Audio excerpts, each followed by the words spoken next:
What's going on, everybody? Welcome to the Uprise post-game show. The Blazers break their 4-game losing streak with a huge win in Chicago. It was the Blazers' first blowout win all season long. This was definitely the funnest game of the year.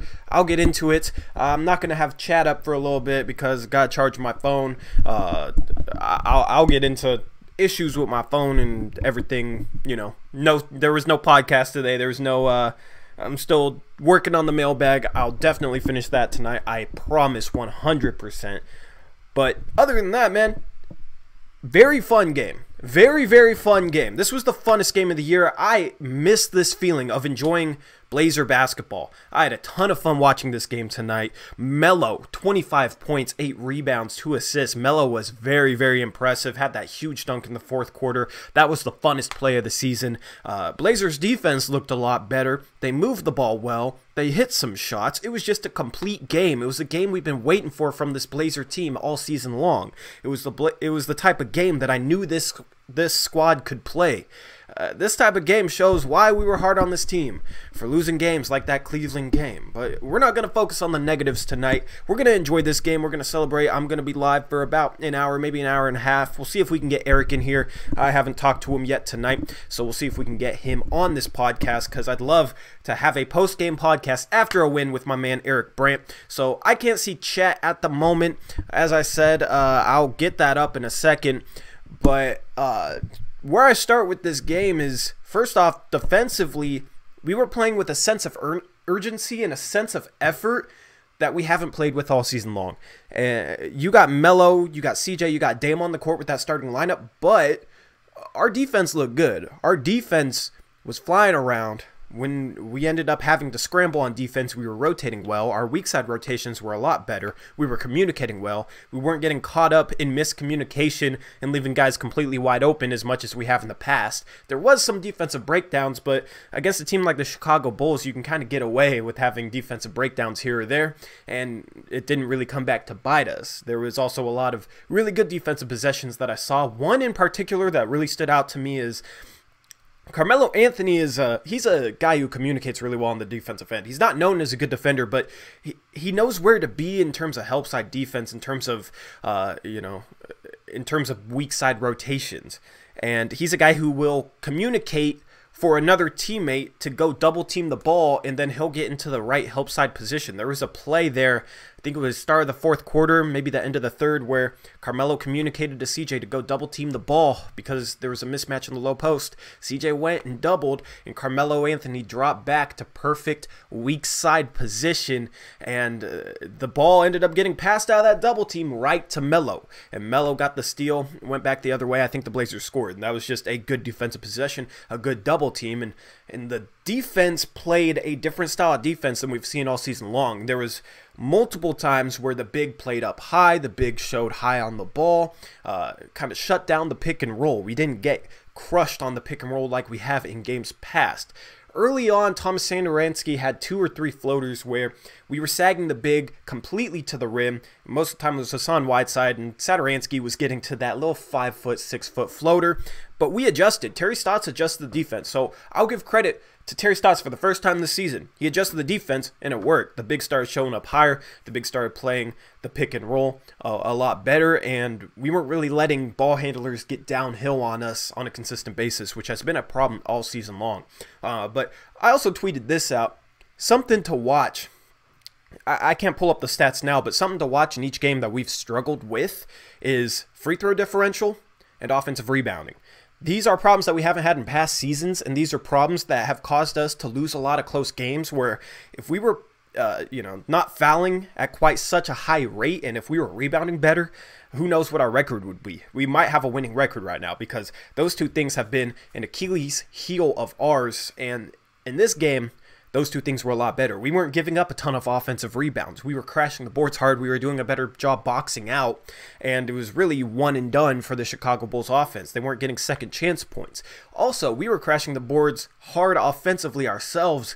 We were getting offensive rebounds. We were getting second chance points, and it just kind of flipped the script from previous games. It was something that I really enjoyed seeing. We didn't have the same frustrating issues happening again and again this game. So the Blazers end up ending their road trip at 2-4, which isn't horrible given the fact that they played the Spurs on the road, which is a hard place to win, even though the Spurs have really been struggling. They played the Rockets on the road. They played the Bucks on the road.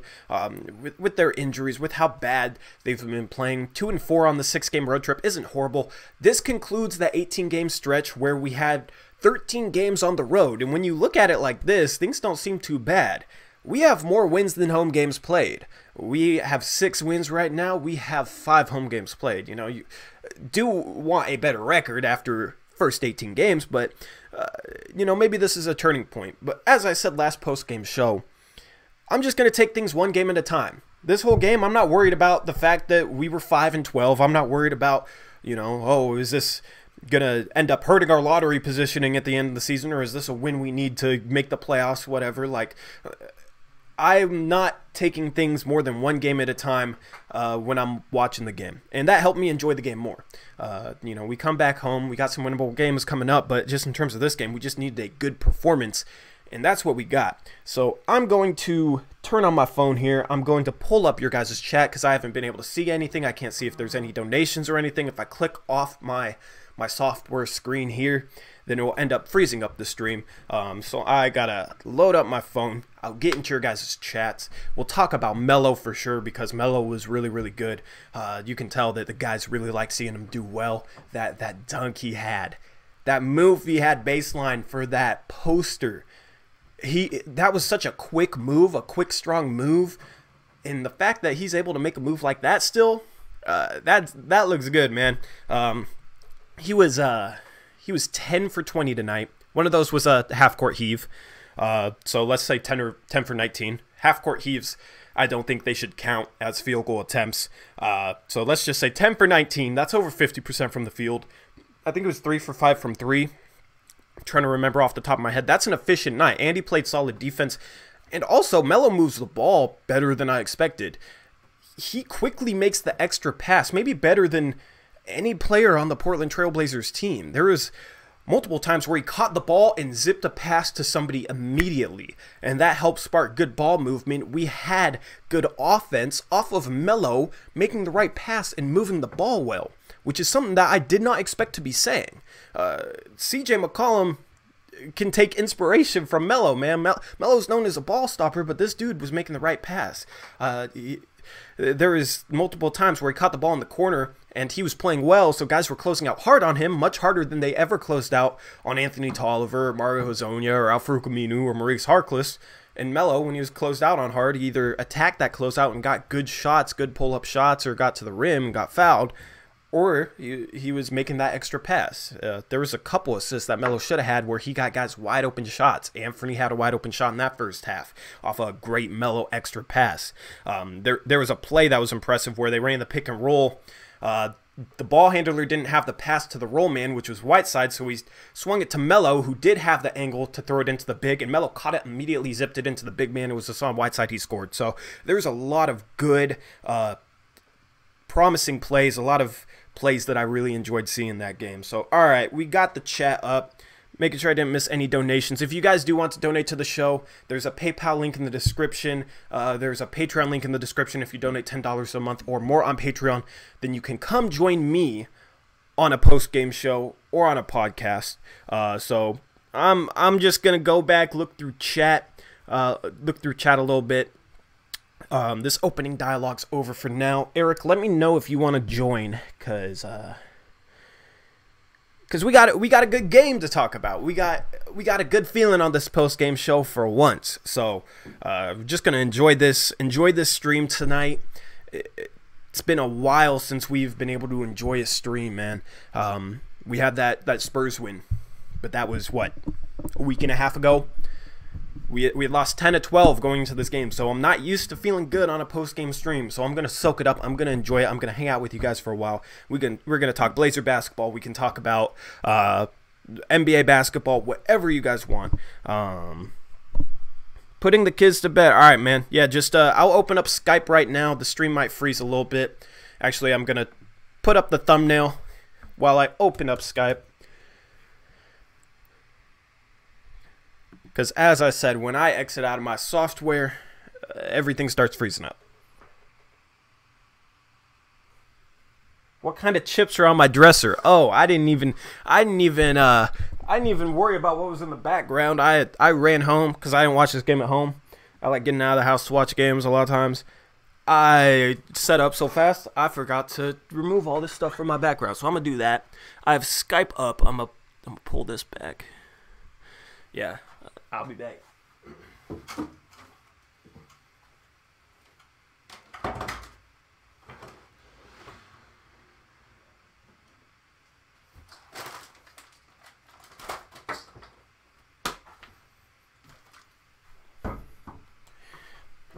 Alrighty, there we go.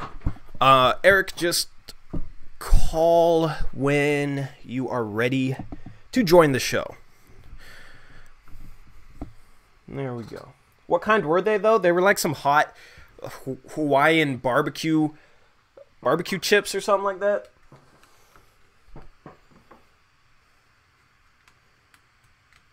Here, I'll grab the bag for y'all.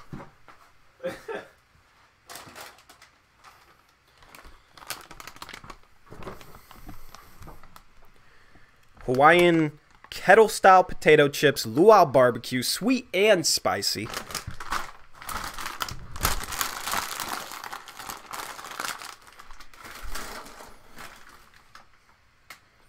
I'm guessing that nobody guessed that right. No wonder you guys are asking me. That's funny. Gassy jalapeno wins.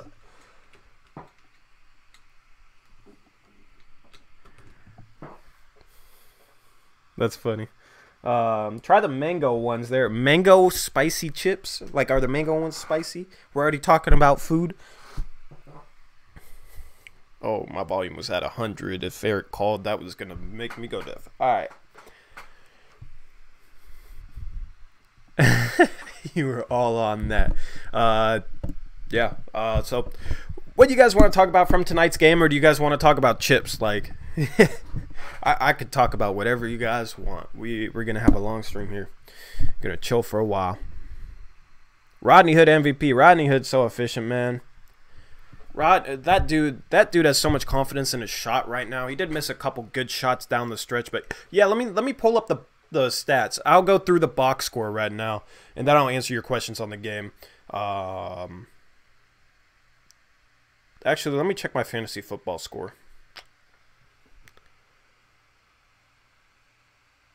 Let me do that real quick. Then I'm gonna check the box score. Okay, I'm up one. I'm up one with 7 minutes left. The opponent has Lamar Jackson, but they took Lamar Jackson out of the game. Let's go. That's funny. Alrighty, so let's see here. Box score. Here we go.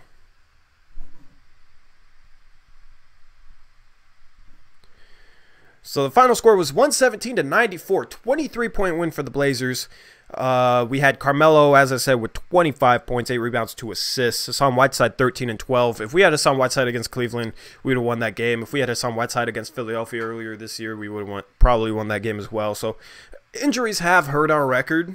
You know, there have been a lot of problems that are still there. You know what I mean? It's a combination of a bunch of different things. A lot of people just want to focus on one or two problems for why we were losing up until this game, but it's a combination of many different things. Damian Lillard, 13 points, 12 assists. 2 games in a row he's passed the ball well. There might be a lag spike here or there. We just went through a little 3-second lag spike. I apologize for that, but the internet here isn't perfect. Damian Lillard, 2 games in a row with double-digit assists, if I recall correctly, after coming back from those back problems he was dealing with. He was 4 for 10 from the field, but now he has legit shooters around him in the starting lineup. You got Rodney Hood and Carmelo Anthony, and Damian Lillard. He's distributing the ball really, really well. So 13 points, 12 assists, 2 boards for Dame. CJ McCollum, 8 for 16, 2 for 7 from the three-point line. He had a pretty efficient night. Would like to see him knock down a few more of those threes. He had some good looks that he missed, but overall, efficient night. He attacked well. He also had 4 4 assists, 3 rebounds with his 21 points. Rodney Hood, 6 for 11. Another night where Rodney Hood shoots over 50% from the field. He was only 1 for 5 from 3, but 5 for 6 from 2-point land. His mid-range pull-up is automatic. He had 16.6 boards and 2 assists. Off the bench, Scalabissiere, another really, really good game for Scal in 21 minutes. He had 12 points and 8 rebounds, 5 for 8 from the field. He's been great on this road trip. Mario Hezonja dropped a 2-point game in garbage time. Nasir Little, 3 points off an alley-oop in garbage time. That was a really nice fast break alley-oop. That might have been our first fast break alley-oop of the entire season. Correct me if I'm wrong, but I believe it is. Jalen Horde got his first 2 points of his NBA career. Moses Brown got 4 points. It was nice to see those guys get in the game in a win. It wasn't a blowout loss. It was a blowout win. So it was fun to see the rookies get in the game. I believe those were Moses Brown's first 4 points. You guys can correct me if I'm wrong on that. But Kent Bazemore, 23 minutes, only shot twice, had 4 points, 3 rebounds. Didn't really make much of an impact on this game. Anthony Simons struggled with his shot, 2 points in 21 minutes. But it didn't matter. We shot 52% from the field. We had 23 assists. Only shot 30% from 3, but we were getting good shots inside. We weren't settling for jump shots. That's why I was so frustrated in that Cleveland game, man, with how much we were settling for jump shots. When we play offense like this, we can get good shots inside, and that's what we did. I'll definitely have to look at the points in the paint once I get to team stats, but nobody on Chicago did much. Zach LaVine led the Bulls with 18 points, 6 for 13 shooting in 30 minutes. The game prior, he had 49 points on 13 threes, so we did a solid job on Zach LaVine. He did miss shots. He wasn't hot tonight, but defensively, we didn't let him get going, where, 5 games ago, I would have expected Zach LaVine to drop 30, maybe even 40 points on us. Lauri Markkanen, 10 points. Wendell Carter Jr., 12 points. Satoransky, 11 points. Yeah, just not much to talk about, man. They didn't really have anybody shoot too well. They only shot 42% from the field, 23% from 3. It was nice shutting down a team. It was nice not letting them score. It was a good game from pretty much every single aspect. There's really nothing bad to talk about from this game, it's a nice feeling, man. Let's look at the team stats, though.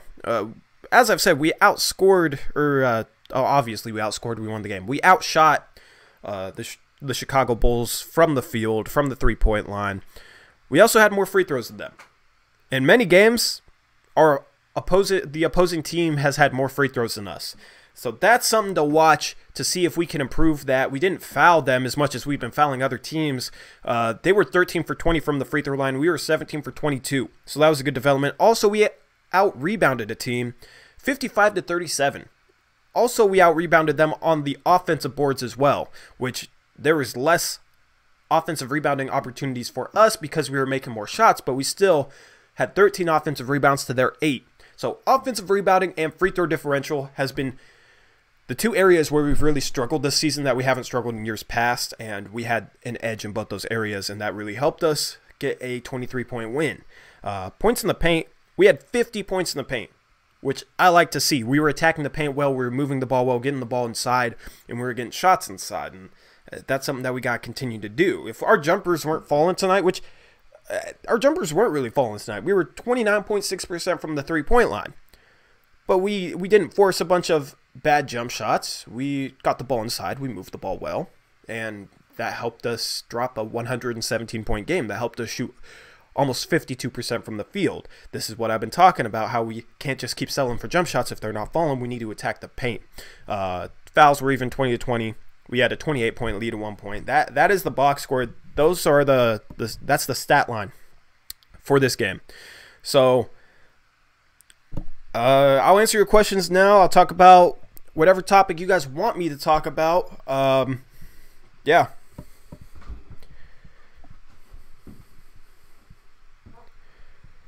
Leave me your questions, or leave me your thoughts on the game, and I can piggyback off of those. Because I want to hear what you guys think about this game tonight. I'm still waiting for Eric to join the podcast.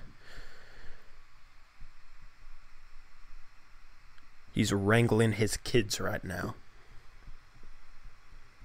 Does Stas actually do a good job?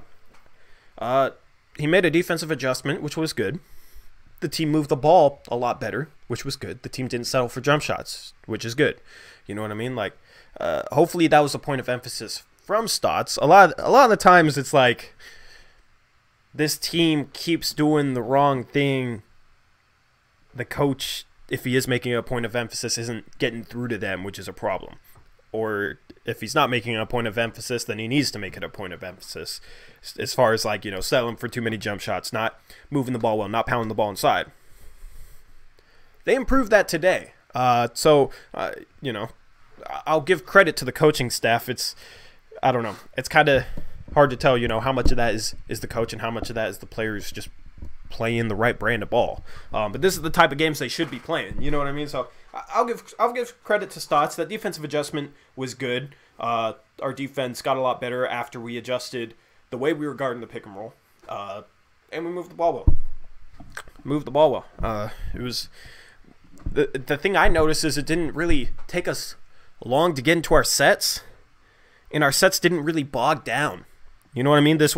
We weren't stagnant. We were making plays quickly, making the right play, making the right pass, moving the ball, making the defense work. A lot of times we play kind of a slow brand of basketball, don't really move the ball, and the defense can kind of sit there and relax. Shout out to Elias, $2 donation. Lil needs more of Baze's minutes. I do agree. I think Little is a little bit better than Baze at this point. But shout out to Elias for the $2 donation. First donation in a while. Appreciate it, man. Feels good. I love seeing that little blue bar pop up. Yeah, so I'm going to see what you guys got as far as questions. What am I doing to celebrate Stotts' birthday? I'm doing a post-game live stream. Melo looks like he's regaining his confidence and sense for the game. Yeah, man, he looked like prime Melo tonight. Dude looked like a all-star caliber player tonight. Dude looked good. That's Melo. That's the Melo I was hoping would show up, man. But also he played a good brand of basketball tonight. Wasn't stopping the ball, wasn't dominating the ball.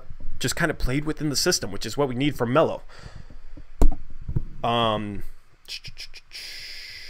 Let's see here. Melo's starting to get more efficient. He'll get more efficient. He was 0 for 8 from the three-point line in Cleveland. You could tell his legs weren't really there. I think, was that the third game in 4 nights? I don't know. But that's the thing. He'll have nights where his legs aren't quite there. You know, he's, 35 years old and just had a year-long layoff. So that's the thing. He took good shots in that Cleveland game. They didn't fall. Tonight they fell, and he really helped our offense. Even if he's not necessarily shooting, when he's hitting shots here or there, I know that probably didn't make sense. If he hits a couple shots, guys have to get out on him, which makes it easier for the rest of the players on the court. And then if guys get out on him and he makes the extra pass, it sparks some ball movement, and the defense is having to get out on 4 3-point shooters, 4 legit threats from the 3-point line. The thing is, all 4 of those threats, Melo, Rodney Hood, CJ McCollum, Damian Lillard, they can all attack closeouts, pull up from mid-range, or even get to the rim, which Melo did a couple times tonight. So I do like that for our offense. The spacing was really, really good tonight. The defense really had to work.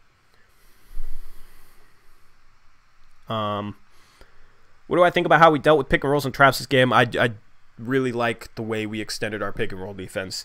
I really like that adjustment. It's the type of adjustment that I have been asking Stotts to make more of all season long. That goes to show, man. They were kind of getting inside. Satoransky was getting to that floater early. The adjustment came when usually it doesn't come. If Terry Stotts didn't adjust that defense, Satoransky would have kept getting downhill. Levine would have kept getting downhill. This might have been a close game if Terry Stotts didn't adjust that defense. So thank you for adjusting your defense. That's for Terry Stotts. That's exactly what I've been asking for. Let's see here. How do you think CJ is doing compared to earlier this season? CJ's hitting more in the mid-range, hitting more inside. He's finishing better. CJ's playing a better brand of basketball. I like what I've seen from CJ this road trip. Caleb Jackson, about to head out, but I'll finish the rest on replay later. All right, man, I'll catch you later, bro. Prime Melo back. Yes, sir. 20 points. I can go with that. Rotation when Collins gets back? I have no idea because I assume we're going to make a trade. Happy birthday to Joseph. It's also his birthday today. He shares a birthday with Terry Stotts, so happy birthday, Joseph. Bazemore is becoming annoying to me. See, like Bazemore tonight, I didn't have a problem with Bazemore tonight because he didn't force a bunch of bad shots. He was 1 for 2 from the field in 23 minutes. He played solid defense, didn't really hurt us at all. Other guys were scoring well, and he didn't force shots. That's what we need from Bazemore. The Bazemore I can't stand is the Bazemore that's shooting like fadeaway threes, a bunch of contested pull-up threes in transition. That's the type of Bazemore that I really don't like. When he plays a game like tonight, even though, you know, he only had, what, 2 points, 1 for 2 from the field in 23 minutes, he was fine tonight. So he didn't really annoy me. It was games like that Cleveland game. I think he was 1 for 8, shot some bad shots that Cleveland game. Those are the type of games that we can't have from Bazemore. So hopefully he's learning from that, because this game was really the first game where he didn't hunt his shot like he has in games past. I do want him to shoot if it's open, if he has good shot opportunities, but he needs to be more careful with his shot selection. And I think he did that tonight. So I'm fine with Bazemore's performance tonight. Team plays well when we rebound well and the starters score more than 15 points. Play defense and effort, we will be good. What do you think? 100%. When we rebound the ball, that's the thing. We're not a great defensive team, so when we do get a stop, when we do make the opposition miss, we got to go get that board. We can't give up second chance points when we're already not that great of a defensive team. That's been a big problem for us in games prior. Tonight, it was a lot better.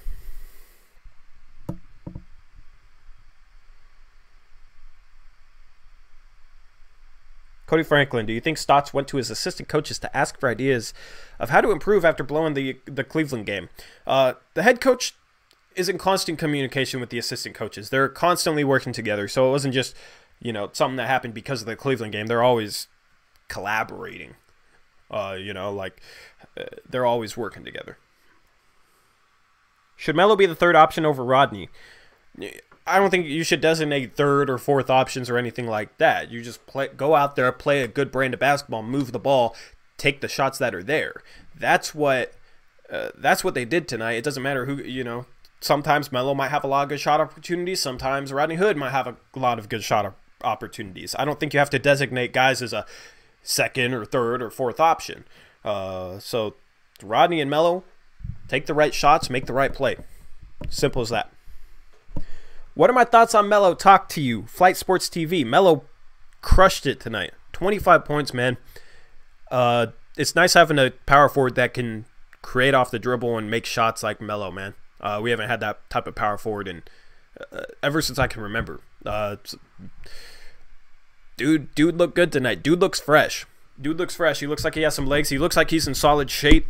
I wasn't expecting him to be able to put up 25 points in the way that he did tonight. You know what I mean? Like, maybe he'd get hot from three, hit a bunch of threes, but he attacked the rim a couple times. He got to the free throw line. He had that baseline drive and dunk. I think he was against Satoransky, who's kind of like a point guard, small forward type of player. So it's not a guy that's, you know, he's a wing player. If it was like Melo facing up against a big man and then getting to the rim, that would have been one thing. But he was facing up against a wing and he blew by him, made him look slow. Melo looking good for sure. What type of shots did Horton and Moses make? Horton made a layup on a fast break. Moses had a tip in and a left-handed hook shot that banked in. I don't know if he tried to bank it.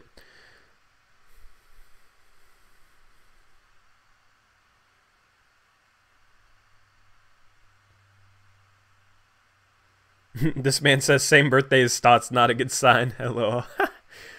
Oh, man. Cody Franklin says, Baze has some elite defensive instincts. Baze just has to be Baze, not Baze Bryant. 100%. 100%. The thing I noticed statistically about Bazemore is he's always been a guy who's been super inefficient from 3 to 10 feet throughout his entire career. Like, less than 30% from 3 to 10 feet, which is really, really bad.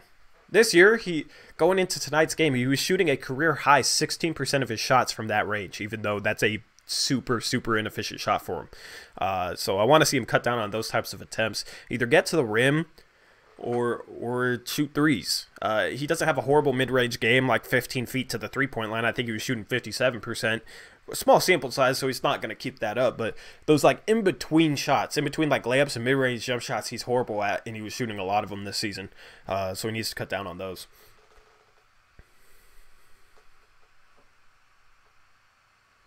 Do I think Moses has potential for this team?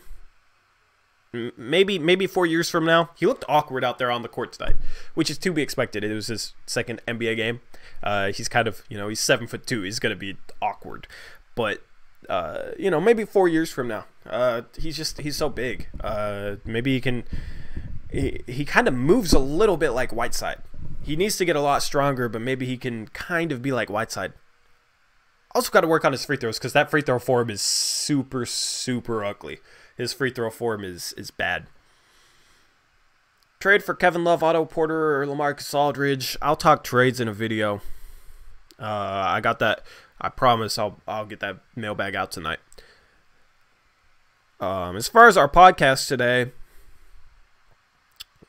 I ended up taking a nap, fell asleep, woke up right before game time.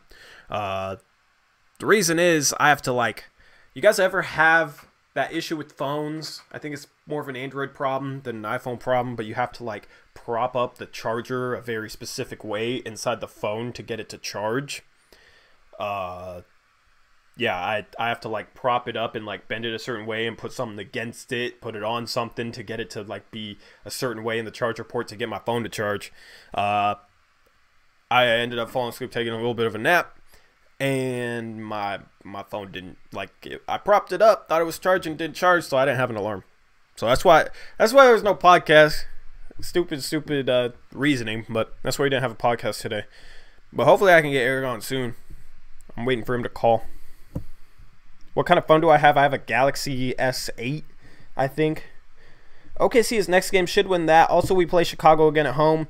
We win those two, we will be 8-12. And then, yeah, we go into LA and see how we do there. But if we play a game like this tonight, we'll beat OKC. We'll beat Chicago at home. Finally got some home games coming up, which is nice. Trevin, don't give me flashbacks. Get a plastic toothpick and clean the lint out of your charging port. It's not lint, man. It's just it's loose in there. I don't know. It's not 100%. Solid inside my charging port. I got a wireless charging pad you can have. That'll be my Patreon donation. I do have a wireless charging pad, but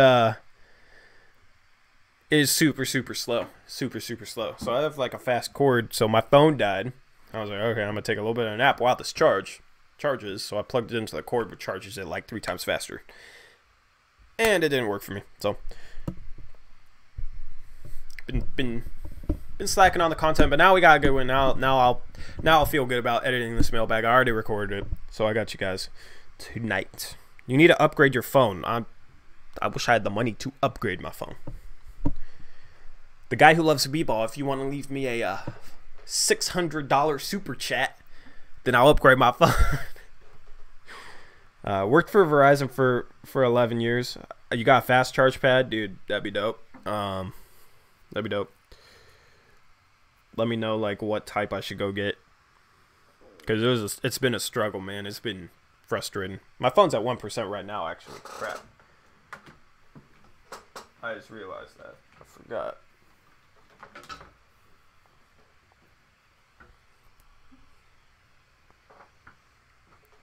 So here we go. Gotta hold it like this. It's a struggle, man. Eric Brandt, I'm waiting for you, bro. Wrangle your kids up, and let's go.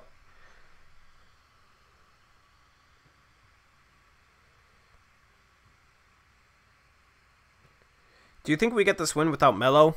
Yeah, I mean, we dominated them. I think we would have gotten this win. If we played the same style of ball that we did tonight, I think we would have gotten this win. Can Portland make the playoffs this year? 100%. We're what? 3 games out of a playoff spot with 64 games left? 3 games out with 64 games left. With an easier schedule. After playing 13 of our first 18 games on the road. Yes, we can easily make the playoffs. Just buy you a BlackRock? I'll buy you a BlackRock. You know where to find me, bro.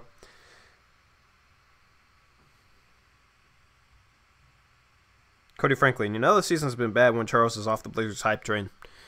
That's the thing. They're not really looking at our schedule. They're not really looking at our injuries. It's just, oh, the Blazers suck. This is what we knew this was going to happen. Thing is, Blazers could easily turn this around by playing a better brand of basketball, which they did tonight. They can easily turn this around by making an upgrade at the trade deadline. They can easily turn this around by having a more home-heavy schedule.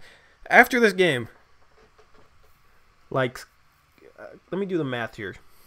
We got 36 games at home after this game. We have 28 games on the road. 36 games at home, 28 games on the road after this game. Brian Scalabrine, Tori, you want any kids? That's a question I'm not going to answer. Next question, I'll pull Westbrook on that one.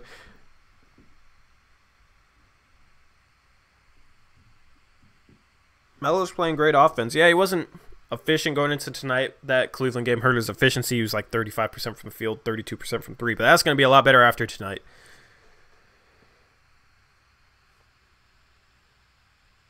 Kyle Parker, you think we'll win more games than last year? I do not think we'll win more games than last year. It's kind of hard to project this team going forward. Lance Pinkle, maybe Chris Webber talking smack on national TV awakens something in Stotts? I don't think so. I don't think Stotts even ended up hearing that. Brian Scalabrine, my bad. No, I don't. It's all good. I don't care that you asked the question. I'm just, I don't know. You know, sometime in the future, yeah, but no time soon. I gotta get on my feet. Cody Franklin, Skip Bayless is a moron, man. That dude wouldn't give credit where credit's due.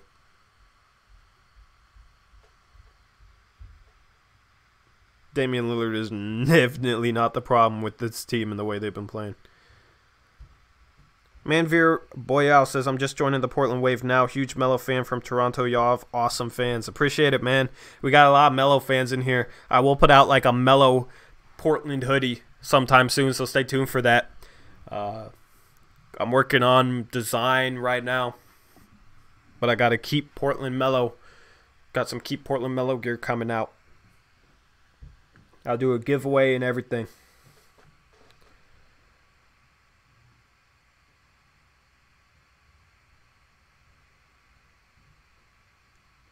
Die-hard Blazer fan. That ball movement, though, yes, sir. That's the type of basketball I love to watch. That's the type of basketball that's really fun to watch. That I really, really enjoy. Tommy Thompson, Torrey, second half. Did we play great defense or did they shoot poorly or both? Combination of both. Sometimes you play great defense and teams make shots. Sometimes you play bad defense and teams miss shots. They missed shots and we played solid, probably good defense. We were containing dribble drive a lot. We were rotating more quickly on the backside. We were scrambling better. We were getting back in transition. That's the type of defense we need to play. This is the type of game I knew we had. That's why I've been hard on the team. That's why I've been hard on the coaching staff. Hopefully we can play like this moving forward. Thing is, we have a game like tonight, and people say, "Oh, they have chemistry now." Once they start playing good, it's automatically chemistry. That's what it all boils down to, apparently. Here we go. We got Eric Brandt joining us live via the Skype line. I got to unmute his mic. Here we go. Welcome to the broadcast, Eric. Fun game tonight. What'd you think? Oh, man, it's so nice to be talking after a win. You buy your setup right now? Do you need time? What's that? Are you by your setup right now, or do you need time? I'm by my setup. Oh, you just sound like you're like. Could you hear me? Yeah, you sound 20 feet away. Nope. I'm just so happy we won. And, man, it's fun to watch this team when they're playing well. It's so frustrating that they haven't been. God, when Melo threw down that dunk, I was going crazy. That was the most excited I think I've been all season. The bench was going crazy too, man. Like, he looked so good on that move. That was such a quick move, quick rip through. That was a fun play. That was the funnest play of the season. Yeah, for sure. I just wish there was more of those moments. Hopefully that's a sign of things to come. For sure. What do you think if we had Melo from the beginning of the season, how much better shape would we be in right now? I mean, considering we were playing Tolliver heavy minutes, might have an additional win or two. Melo is so much better than Anthony freaking Tolliver, man. Like, it's not even close. Anthony Tolliver, I'm not even sure he's a better defender, which is like, people were saying, oh, okay, this guy's going to be able to be helpful on the defensive end. I'm not sure he's even a better defender because Melo kind of knows where to be when he's guarding off the ball. Like, he knows kind of how to rotate. Like, he knows how to play defense. You know what I mean? Like, he doesn't have, like, necessarily the motor to lock down a guy on the ball. He doesn't necessarily have, like, the quickness or whatnot. But, like, his defense hasn't been noticeably bad, in my opinion. There's been times he's overhelped and not even gotten out on shooters. Like, there's been areas you can nitpick, but defensively, I think he's been actually fine. Yeah, it's I love the communication out there, and I like there was a play I think it was in the third quarter where he fought through several picks. It was the play right after. I mean, he did the dumb foul where they hadn't inbounded the ball yet, you know. Yeah. And then he made up for it. He fought through like 3 picks, stayed on his guy, never let him get any separation, and then his guy ended up getting the ball. I forgot who it was. Tried to drive in on him, couldn't, and then took like a contested fadeaway 3. And I don't know, it might just be a case where if he's motivated to show everyone that they're wrong for not picking him up the last year plus, I mean, guys like that want to prove everyone wrong so they can show up on defense and do all the little things. And like, I hope that's the Melo we see the rest of the year. 100%. I mean, his trainer talked about how Melo was working on not holding on to the ball too long. He was working on defense. He was working on skills that he needs to play a better brand of basketball, which we've kind of seen so far. Man, those like quick passes are exactly what we've been missing. Mm-hmm. You've seen like flashes, like every once in a while we have a play where the ball swings around the perimeter and someone gets an open shot, but like no one's expecting Melo to pass that quick.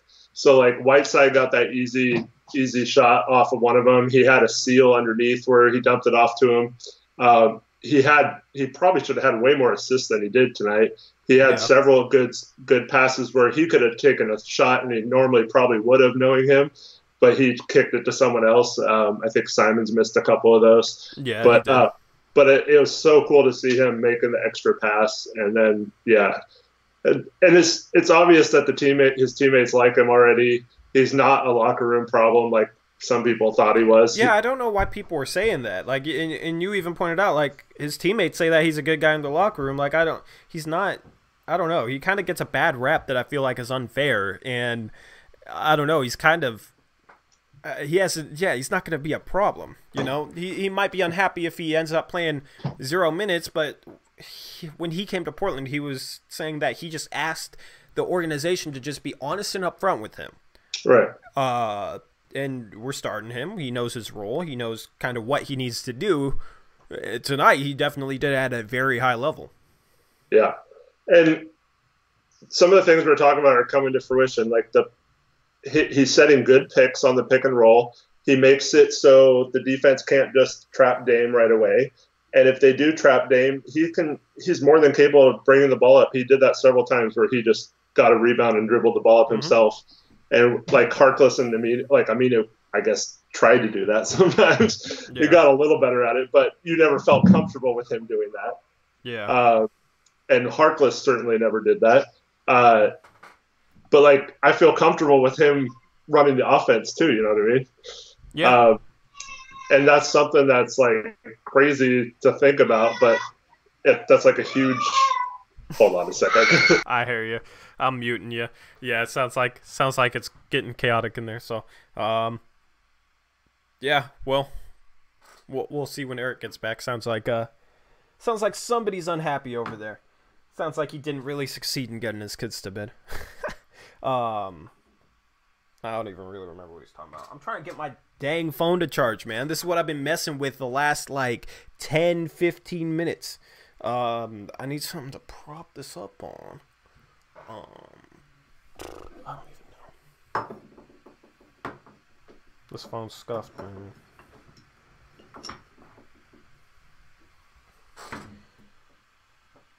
Sounds like World War III you're old in there. Yeah. That's funny, man. Yeah, but as Eric was saying, Melo's, as we've been saying, Melo's playing a good brand of basketball, and he's fitting in with this team. We got 4 offensive threats.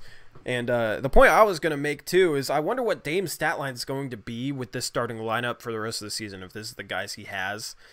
Because that's 2 games in a row with Melo that he's had double-digit assists and hasn't really shot that much. Tonight, he only shot 10 times. He had 12 assists. He had more assists than shot attempts tonight. So I wonder if he's going to be maybe getting, I don't know, upwards of 8 assists per game. Maybe his scoring drops and he gets 8, 9 assists per game. He's over 7 right now. He's setting a career high right now. I think he's probably at like 7.3, 7.4 assists per game right now. I just wonder if he's going to be getting a lot more assists and not really scoring at the same rate now that he has like 2 legit offensive threats at the forward positions with Rodney Hood and Carmelo Anthony. He hasn't really had 2 guys like that throughout his career. I guess he kind of had that in LaMarcus Aldridge and Nicholas Batum, but Aldridge wasn't really a 3-point shooter. Batum wasn't as efficient as Rodney Hood. Aldridge was more of an ISO guy than Melo has been for us, believe it or not. So it'll be interesting to see what his stat line is the rest of the season. He still does. I can tell he doesn't really have much of a feel for shooting and scoring the ball right now, but he's not really hunting his shot. He's not really he doesn't really have a rhythm scoring the ball, but he's still really helping the team because guys know how good Damian Lillard is at scoring the ball, so he draws a lot of attention. That helps his teammates out, and he's setting up his teammates well right now.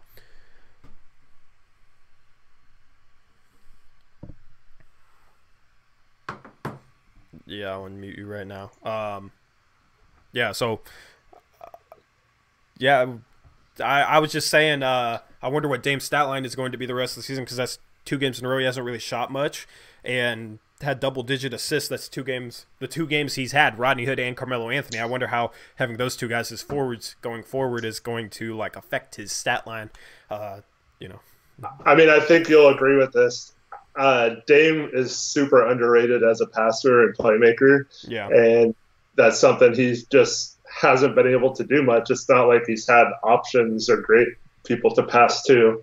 It's not like he's Stockton and has a Karl Malone to score, but Hood and Melo can shoot the ball, and it opens up the passing lanes too when the shooters have to stay, or the defense has to stay home on the shooters too. Yeah, 100%. But speaking of Hood, though, man, it is criminal how underutilized he's being in this offense.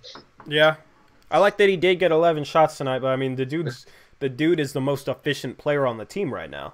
I mean, yeah, he scored 2 out of his first 3 shots like in the first couple minutes of the game, and then he didn't get a single shot the rest of the half. I still think that's a guy you stagger with the bench, man. I still think that's a guy you stagger with the bench. I think because Nasir Little, I still think, can play some small forward, and I think he's a good small forward fit next to Carmelo Anthony. I'll come up with a rotation and I'll tweet it out.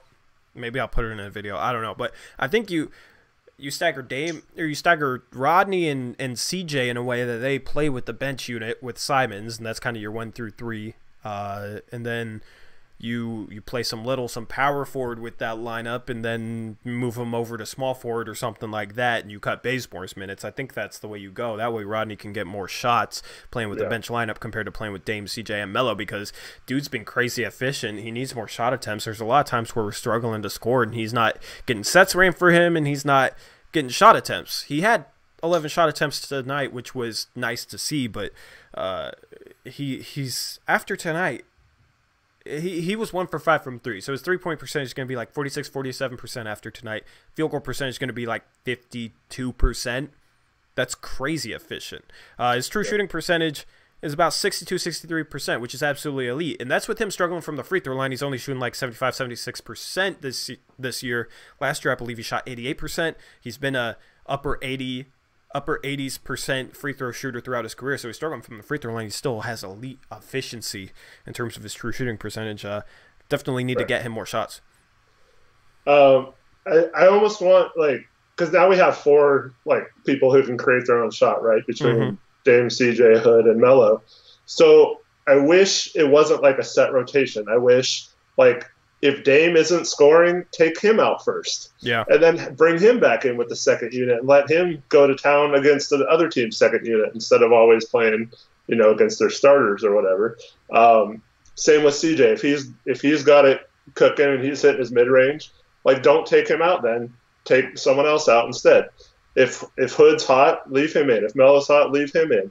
And then just sit out whatever person's not getting many shots or struggling, and then you bring them back with the second unit, maybe get them going because you feature them a little more instead of people just taking turns shooting. Yeah. I just wish that's my one critique about this game is, like, I just want Hood to get more opportunities and run some plays for him especially when he's that efficient, and that the rotations, it was good tonight that Dame didn't have to come back in the fourth quarter. Yeah, how many minutes did he play tonight? I think it was about 27, if I don't. That's a good number. It's nice to get a blowout win and get him some rest. Yeah, 27. Especially coming back off his back issue. Yep. Hopefully we can get a couple blowout wins coming up against teams that, we got Chicago again in a couple games. We got OKC again at home. And then we have them like a week after at home again, kind of playing the same teams. But yeah, man, I mean, it'd be nice to have games like tonight, more games like tonight, where we get a blowout win. The first blowout win of the season came in game 18. Dame played 27 minutes. Yep. CJ played 32 minutes. Whiteside played 23 minutes. Like that's good minutes numbers for guys. Rodney played 30. Melo played 31. Melo ended up needing a breather after he kind of went on that stretch where he got hot late in that game. But that's good numbers for these guys. So hopefully we have more games like tonight. I thought Whiteside played really good tonight. Dude, Whiteside's so criminally underrated by Blazer fans, man. It's been my biggest issue with Blazer fans this year. He's being made the scapegoat for a lot of problems. A lot of people are saying, oh, we should have kept Enes Kanter. Well, if we kept Enes Kanter, we wouldn't have Rodney Hood. And Hassan Whiteside is better than Enes Kanter. We really missed Hassan Whiteside in that Cleveland game, man. We shouldn't have lost that game regardless, and we played a very bad brand of ball that game. Cleveland sucks. I'm not using this as an excuse, but we win that game if we have Hassan Whiteside. Playing Anthony Tolliver 30 minutes at center that game was rough as hell. Having Hassan Whiteside instead, we gave up so many offensive rebounds that game. We gave up so many buckets inside. We need Hassan Whiteside. Hassan Whiteside has been a solid player this year. I don't understand why there's so many complaints about him. He's been completely fine. I don't know where it comes from. I mean, dude, even his jump shot's been good this year. He hit that one-legged fadeaway. His mid-range jump shot's been good. And the thing is, he's been hitting these mid-range jump shots, but it's not like he's been forcing them at all. He takes them when he has to shoot them because the shot clock's winding down, or when they're completely wide open and he can take his time to set up. That's part of the reason why he is shooting a good percentage. Yeah. But he's not forcing them. You know what I mean? He's playing a good style of basketball. A couple times he made the right kick-out pass tonight. I don't understand why he gets so much hate. He's better than Kanter was. He's a solid starting center in the NBA, and he's been good for us. And I like several of the plays where he scored. He was sealing around the rim, or right in the middle of the key. So all he has to do is turn around and flip it in, instead of getting the ball higher than the free throw line and then having to create something off the dribble and then running into traffic and then it looks awkward, Yeah. So that's what I've been saying all along. Just totally scrap him setting picks. Just keep him planted near the baseline or near one of the blocks in the post, and let Melo run the pick and roll or whoever else. They even ran some pick and pop with Rodney Hood setting the screen. Right. You got four shooters around him, so yeah, if you have Whiteside around the rim as a dump off option, whatever, then you can run pick and pop with. Even CJ could come set Dame a screen. You could have Rodney Hood come set a screen and then him pop it off, and that's a hard guy to catch when he pops, because if you have to run him off the 3-point line, but if he gets ran off the three-point line. He's really good getting his shot off in the mid-range area, and he's really efficient at doing so. Melo's kind of the same way, and Melo sets solid screens for a power forward with his size. Like, he sets decent screens. So yeah, that's an adjustment that I noticed they made tonight, and I think it helped. Like you said, there's a couple times I saw Rodney come up and set the screen, which is nice. Because if you have Melo or Rodney set the pick, probably whichever one has like the bigger guy guarding him. Yeah. And then if they double team Dame, then you dump to Melo, and you got basically either Melo for a jump shot, or if the big comes out, he can dump it to Whiteside like he did a couple times. Or if they don't double Dame, then Dame gets switched basically onto the power forward of whatever team is guarding Melo, and he can attack that way. And that whole time, that whole space is open for Whiteside to just come. If he starts on the opposite side of the key without even getting a cross screen, he can just pop right to the middle, seal his guy, and you have that dump option too. Like, that offense is pretty much unguardable if those three guys are making their shots. Yeah. Keep the spacing. And then you got an elite dump-off option and make the right pass. It shouldn't be that complicated. And then you have Hood spotting up in the opposite corner and CJ, at the opposite elbow. So, like, if those guys help off, you have two really good three-point shooters just spotting up, waiting for a pass. Yeah. I'm gonna go. I gotta run somewhere for a couple minutes. I'll be back in a couple minutes. I'm gonna let you take this over for now. I'll be back in a couple minutes. You're gonna run solo for a little bit. Good luck. Okay, thanks. It'll just be like the ghost of Torius talking because no one can see me. All right, so what's up, guys? How's everyone doing? Feeling good about the win. Scalabrini, I saw you asked about if Hood could average 50, 40, 90. I don't think he's consistent enough to do that. But I'm laughing. He got a poop. Oh, that's great. That's funny. At least we don't have Chip sitting there to guess what he's eating. But anyways, Hood's kind of streaky. I don't expect these percentages to stay this high, but he's getting really good looks. He forced a couple of long threes tonight. But other than that, if you take those out, he was like 6 of 9 instead of 6 for 11. So if he just cleans that up, but he does go through stretches kind of like CJ where he struggles a little bit, and that free throw percentage, I don't think he will ever get it up to 90. All right, Joe Mom is asking, are we a legit contender if we get Nurk and Zach back healthy? It kind of depends on how healthy they are. I'm not expecting Nurk to be himself at all this year, even if he is 100%.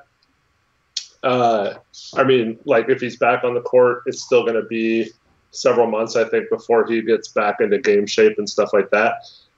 Collins, thankfully, it was his non-shooting arm, so he could maybe provide some. It shouldn't bother him too much, even if it is a chronic issue that affects him for the rest of his career, which is the worst case scenario. I think he'll be okay. But yeah, if you get those two guys back, add them to this team right now.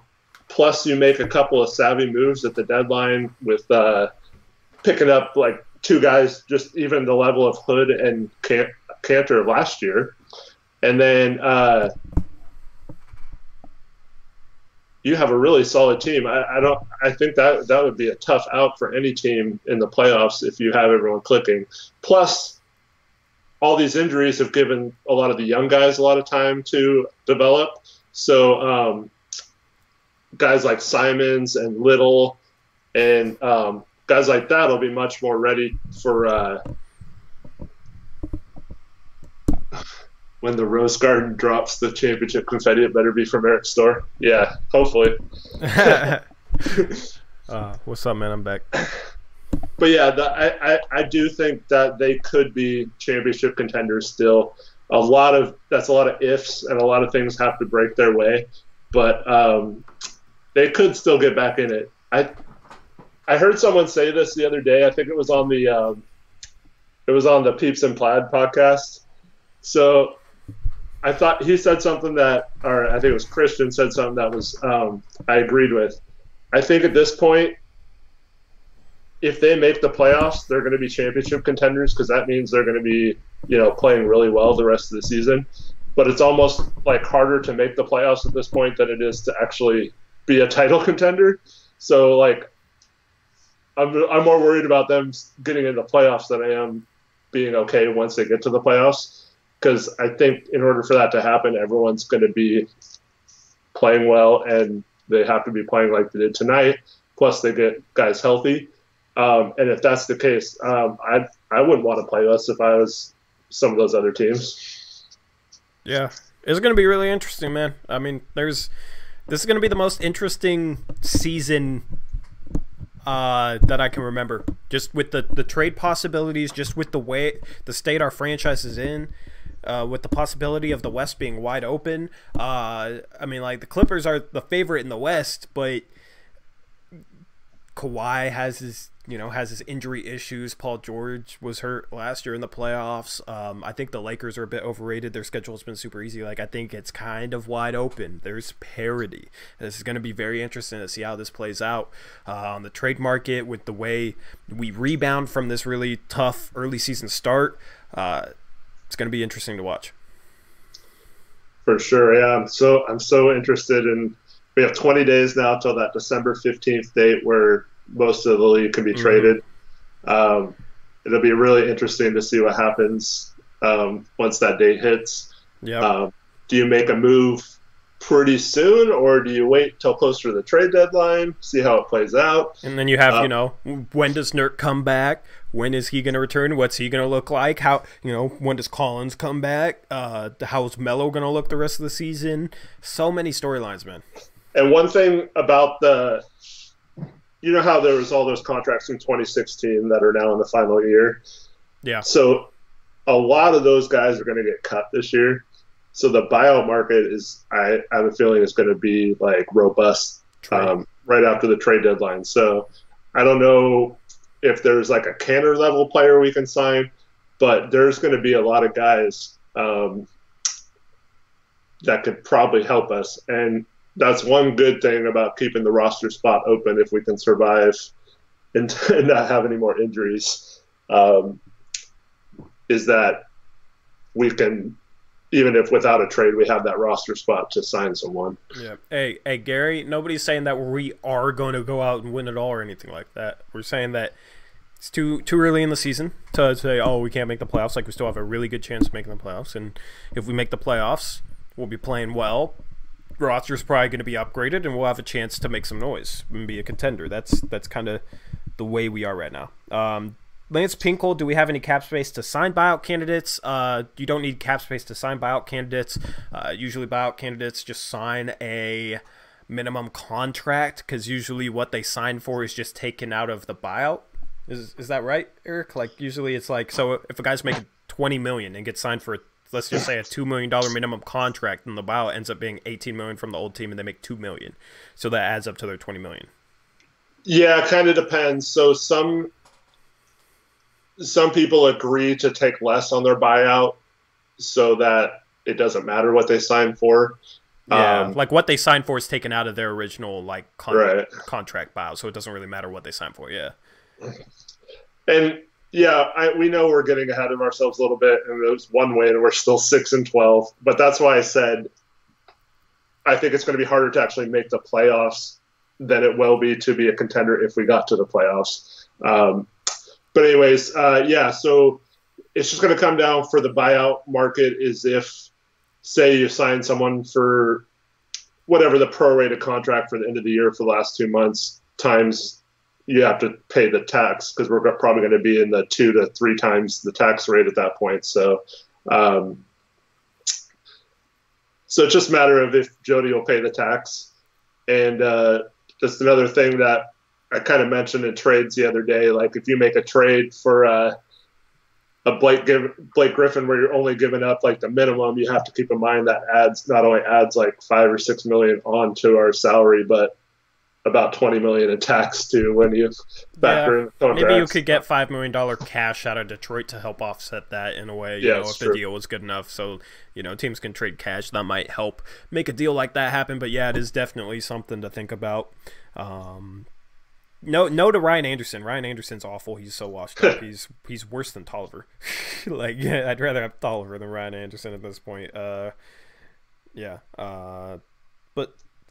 there will be guys on the buyout market. That's the thing. There's so many things to watch out for this season, man. There's so many things that will be very interesting this season that, like, there's no way you can completely, like, check out from this team. Even if the team ends up, like, struggling, you know, and ends up in the lottery missing the playoffs, like, we have a chance at a top 4 pick, which would be extremely interesting. You know what I mean? To add to this young core, to add a guy like that would be interesting. Like, that's the thing.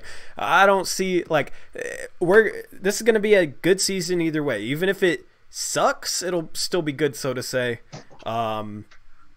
You know, we'll get a solid draft pick and we'll move from there. I don't know, but I think we're going to end up making the playoffs. I still think we're going to end up making the playoffs. I still think it's we're what, 3 games behind the last playoff spot, and there's 64 games left. Think about it that way. You know what I mean? If you think about it that way, it seems like, 3 games is 64. That's nothing, man. That's like 4%.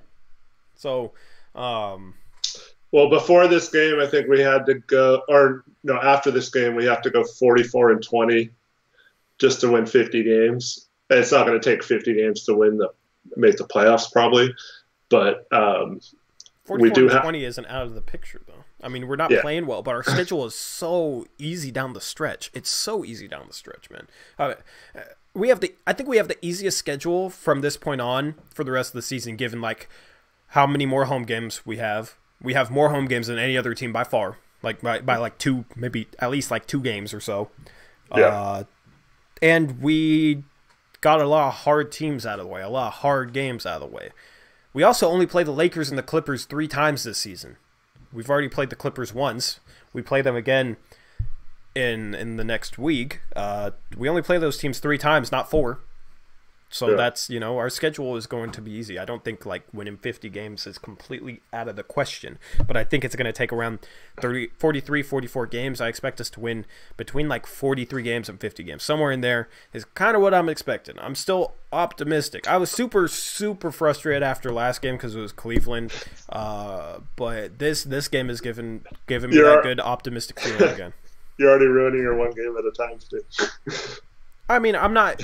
Well, I'm just teasing. Well, before I mean, like in terms of the, because I'd be like, okay, we got this game next. If we can win those 2 games, we'll be 8-12, whatever. Then maybe we can do that. You know what I mean? I was looking at it like game by game through the next 10 games. You know what I mean? I'm not going to do that anymore. If we're talking about like long-term storylines, I'll discuss long-term storylines. Right, but in terms of like, I'm not going to like look ahead of, I'm not going to assume wins, basically. I'm not going to look ahead of us like, okay, we should win this game, and this will be our record then.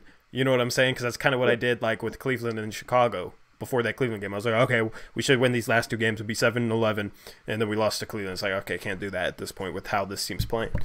But I'm feeling optimistic. And so someone on Twitter, a Houston Rockets fan, was like making fun of the Blazers for making the Western Conference Finals, saying it was a fluke. Obviously, we suck because of our record this year and all that. And I pointed out to him, like, you guys made the Western Conference Finals 2 years ago, and then last year you started off really poorly and we're 11-14. Like, you think that those type of people would have empathy towards us right now because they were in the same situation and they ended up winning 53 games last year. So if we can just get to, like, I mean, that's only 3 games better than our pace right now. So, like, if we can get to that 11-14, which I don't think is that crazy, like we're right with what the Rockets did last year. Yeah, to get to 11-14, we'd have to go 5-2. But that's definitely possible given the next 7 games. You know, I'm not going to assume wins, but like, yeah, I mean, that's the thing. And they ended up winning 53 games, like, yeah. And I do think we'll make a move. Like we're gonna be I think we're gonna be fine. This is kind of what I said. Last game I was very frustrated and I let it all out because I know Blazer fans wanted to hear me rant because they were frustrated too, and I know that can be entertaining. So I let it flow last post game live stream, but I'm still feeling pretty good. It's gonna be nice to play at home, man. 5 out of first 18 games at home, 13 out of the first 18 on the road is absolutely ridiculous. That should be criminal. Like, and we've had multiple back-to-backs. Like, God, the early season schedule, man, I hate that. Like, I think at least 2 of our home games have been off of road back-to-backs. Yeah, and the good thing is our struggles ended up with us getting Carmelo Anthony instead of relying on Anthony Tolliver, which Carmelo's so much better than Tolliver, man. I wasn't a big fan of the Carmelo pickup before the season. I kept getting asked about it. I was like, they're probably not going to be an answer. Well, I didn't expect the answer to be Anthony Tolliver. And Melo has impressed me. Melo is better than I thought he'd be at this point. Yeah. But yeah, I don't associate with Houston fans for that reason, man. They're a rough breed, let's just say that. I got to talk to you about something. Did you hear what Dame said in the interview in the first quarter? Interview in the first quarter? They played an interview that Brooke had with him before the game, during the first quarter of the game. Did you happen to catch that? I might have zoned out on it. So he said that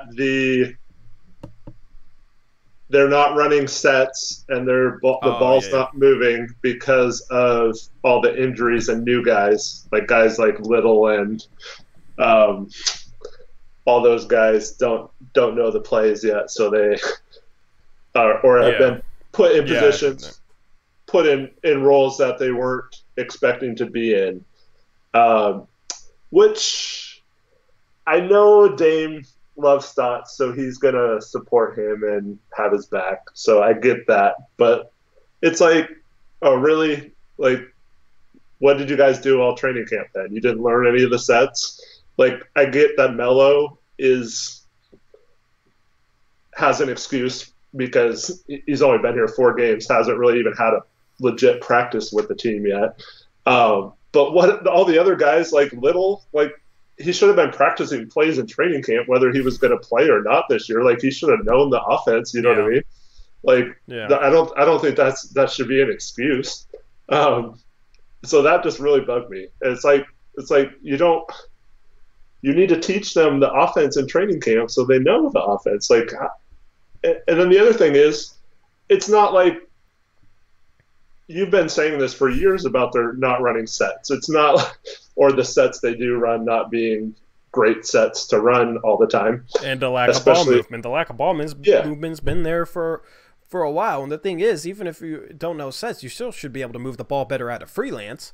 Like, you still should be able to freelance better than how they've been freelancing. Like, it's deeper than what Dame said. I kind of get where he's coming from, I guess, but I think he kind of overstated. I don't know. I think it was you have a point. You have a very valid point there, and I don't know. I feel like they're using Melo being new as the scapegoat when that's not, like, people have been talking about these problems way before Melo, you know? Yeah. And then the other thing I don't get is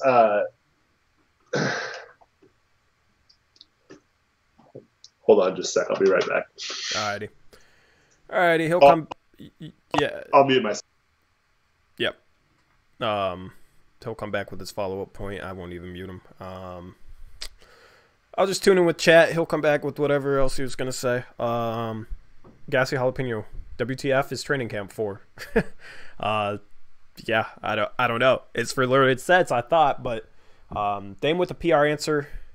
Yeah, Dame has had a lot of, like, PR answers, you know what I mean? Like, a lot of kind of, like, cliche answers this season, which I can't blame him. I might say some of the same things if I was in the same situation, but I don't believe, you know, like, you can take everything he says as 100% truth. Yeah, you're there. Dame's not going to throw anyone under the bus. Yeah. he's not gonna be like, oh yeah, we didn't learn any plays, you know. Like, he would never say that. And Zacho Calipano with like a little 2K reference, or 2K My Career reference. He said Dame's teammate chemistry went up 5% with those comments. Yeah, you know what I mean? Like Russell first round exit Westbrook. Zacho biggest W of the stream. Yeah, it's that's basically what it is, man. He's not going to throw anybody under the bus, like Eric said, and he's going to kind of, I don't know. But the thing is, he's not a guy who makes excuses, so he's going to try and like find a way to kind of like not throw his teammates under the bus, kind of like explain his thinking as to why they've struggled without throwing them under the bus, without try to make it sound like an excuse. So some of his answers might sound a little weird, you know what I mean? He hasn't really, the team hasn't really been in this rough of a position after having, you know, the team in previous seasons didn't have championship expectations like they did this year, and then they completely have underwhelmed compared to those expectations. It's been a unique position for Dame with like kind of the roster turnover and some of the guys they've had to bring in. They brought in Melo and might bring in another guy with the open roster spot, but that's a different conversation for a different day. It's just a unique position for Dame. So I've noticed he's kind of had a little bit, he doesn't seem like he's being as 100% honest as he normally is, so to say. They're really testing his leadership skills. 100%. 100%. I almost feel bad with how much burden they're putting on. Like, oh, Whiteside has attitude and like is considered a lazy player. You deal with him, Dame. Fix it. Yeah. You know, like what? Like our coaches need to help too. 100%. I'm sure they are. I'm just joking. But like honestly though, how do they not know the sets? Like, do they not practice just standing around and watching CJ in practice? Yeah, yeah. I don't know, man. It's I don't know.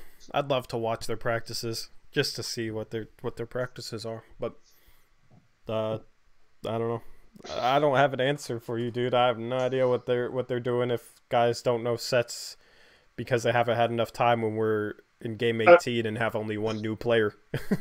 I mean, it's almost exclusively ISO and pick and roll. I mean, it's not that complicated. It's not like they had to learn the triangle offense in one off season or something. You know?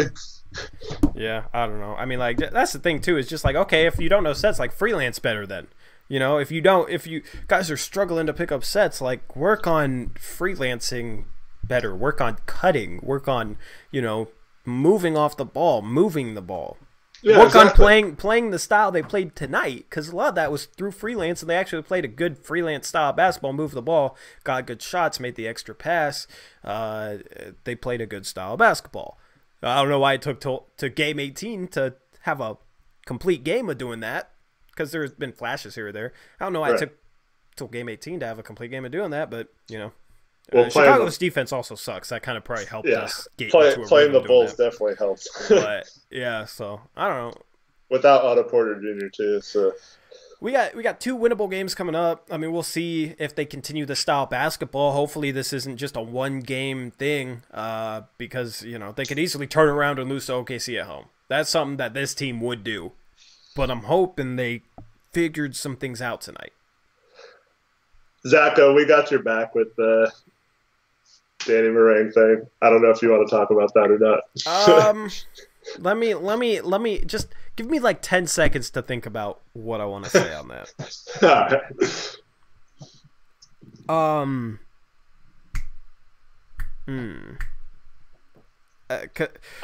Let me say something. Okay, so I'll keep this PC. So yeah. It's fine if you like Stotts. You think he's a good coach. You have your reasons why. I don't care. I'm not trying to convince anyone. I don't care if you like Stotts or hate Stotts, or like I'm just telling you what I see, and I know you're the same way. Yep. And so I would never be like, oh, you like Stotts? You're an idiot. Like, you know, like that's not my style. Like, I don't care. Like, you're welcome to your opinion. So the fact that he compared people who don't like Stotts to flat earthers, basically. Yeah, which it's what I had a problem with. You know what I mean? Because like that's the way if that was just a fan, it'd be one thing. But I'm tired of like the way that mainstream media paints people who criticize Stotts. Like Chad Doing had a tweet about like the clowns who criticized Stotts earlier this season because it was only one game. We were only a couple games in. Well, now we're 18 games in. You know what I mean? Like it's problems that were there, but people who criticize Stotts, he basically called them clowns, and now we got Dan Marang talking about people who criticize Stotts, comparing them to flat earthers, and it's just like basically they're just saying, okay, we're crazy. Anybody who criticizes Stotts is crazy and basically doesn't know what they're talking about. That's just the vibe I get, which is why I responded I quoted that tweet and I said, "Oh God," because it's like, "Oh God, we're being compared to flat earthers." Seriously, man? Like, and he moved off of that stance, but he was comparing us to flat earthers. Like that's what it was. And he thought he was being funny, but it was dumb. Like, I don't understand why people have to argue like that. And above that, so the night before, he was saying like something. I might have to bring up the tweet. Hold on. Yeah. I just don't like. He tried to hide behind the thing like, "Oh, I'm just saying you can criticize him," but then anytime someone criticizes him, you're a flat earther or you don't know what you're talking about. Like you're not in practice. You don't know. Like so. Like you're trying to say that people can criticize him, but you're not allowing them to criticize, and then you're saying that we don't understand what you're saying, but it's pretty clear. And but yeah, he won't go into depth about any of the actual points you have in terms of criticizing Stotts, because you tweeted him 3 separate tweets talking about multiple different things. He didn't respond to a single one of those things, and that's what I've explained to you guys earlier this season. That's the way the media goes about it. They're not going to go into depth on a lot of these topics. They're going to they're going to point out, injuries, like surface level stuff, and then act like you're crazy. Well, see, what happened was I didn't know if he maybe just didn't read it because, he's a busy guy. Like, who knows if he reads my tweets? I don't care.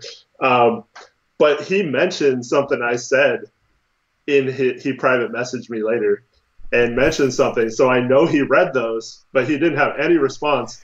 And then my other point about Stott's game plan in Game 1 of the Western Conference Finals, he only responded after someone in this chat called him out for not responding to that point and just making basic remarks and responding to other things on that feed, but not that. So anyways, yeah, I just don't understand why we can't have a discussion about the points instead of just like name calling basically and yeah, and it's like I didn't attack him for say, he compared like people with my opinion to flat earthers. He compared my opinion to flat earthers. That was a bit of an attack, even though he tried to move off that. Whatever. I didn't attack him at all, but like he had a issue with me not liking that I was being compared to a flat earther. You know what I mean? Like, I don't understand how you can have a problem with that. You didn't even say anything except for like, "Oh God" or something, like, or LOL. And I said like, "Wow," you know what I mean? Yeah, I mean, like, I wasn't personally attacking him, and it became, I don't know, it's just like it became a personal thing. I'm not going to go into depth, but let's just say there was a reason that I didn't end up editing the mailbag last night. Let's just say that. I'm not going to go into any more depth, and I wasn't, even planning on really talking about this, but yeah, you guys can maybe like connect the dots.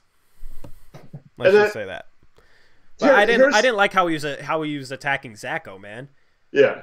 I didn't like how he's attacking Zacho. Like, if that's like one of my supporters, I'm gonna go to bat for my supporters. If you're like somebody in the media like being rude, talking down to them, and that's why I went off on him. Like, so my thing is, okay, so let's say he's 100% right, and we don't know what we're talking about, because we don't have all the information, right? Yeah. Well, couldn't you say the same thing about people who are supporting Stotts? Like, they don't have all the information either, so what makes their opinion correct and ours not if none of us have the correct information, right? Yeah. So that's all the point I was trying to make with him is that, like, you're trying to say that we don't have all the information, so we can't be correct, or we don't know if we're correct. Yeah, basically, we're uneducated and don't know what we're talking about. Like Zacho just said. Zacho just said, if he wasn't being rude about it, it wouldn't be an issue. I was being respectful, and he called me uneducated. Right. Yeah. So dumb. I hate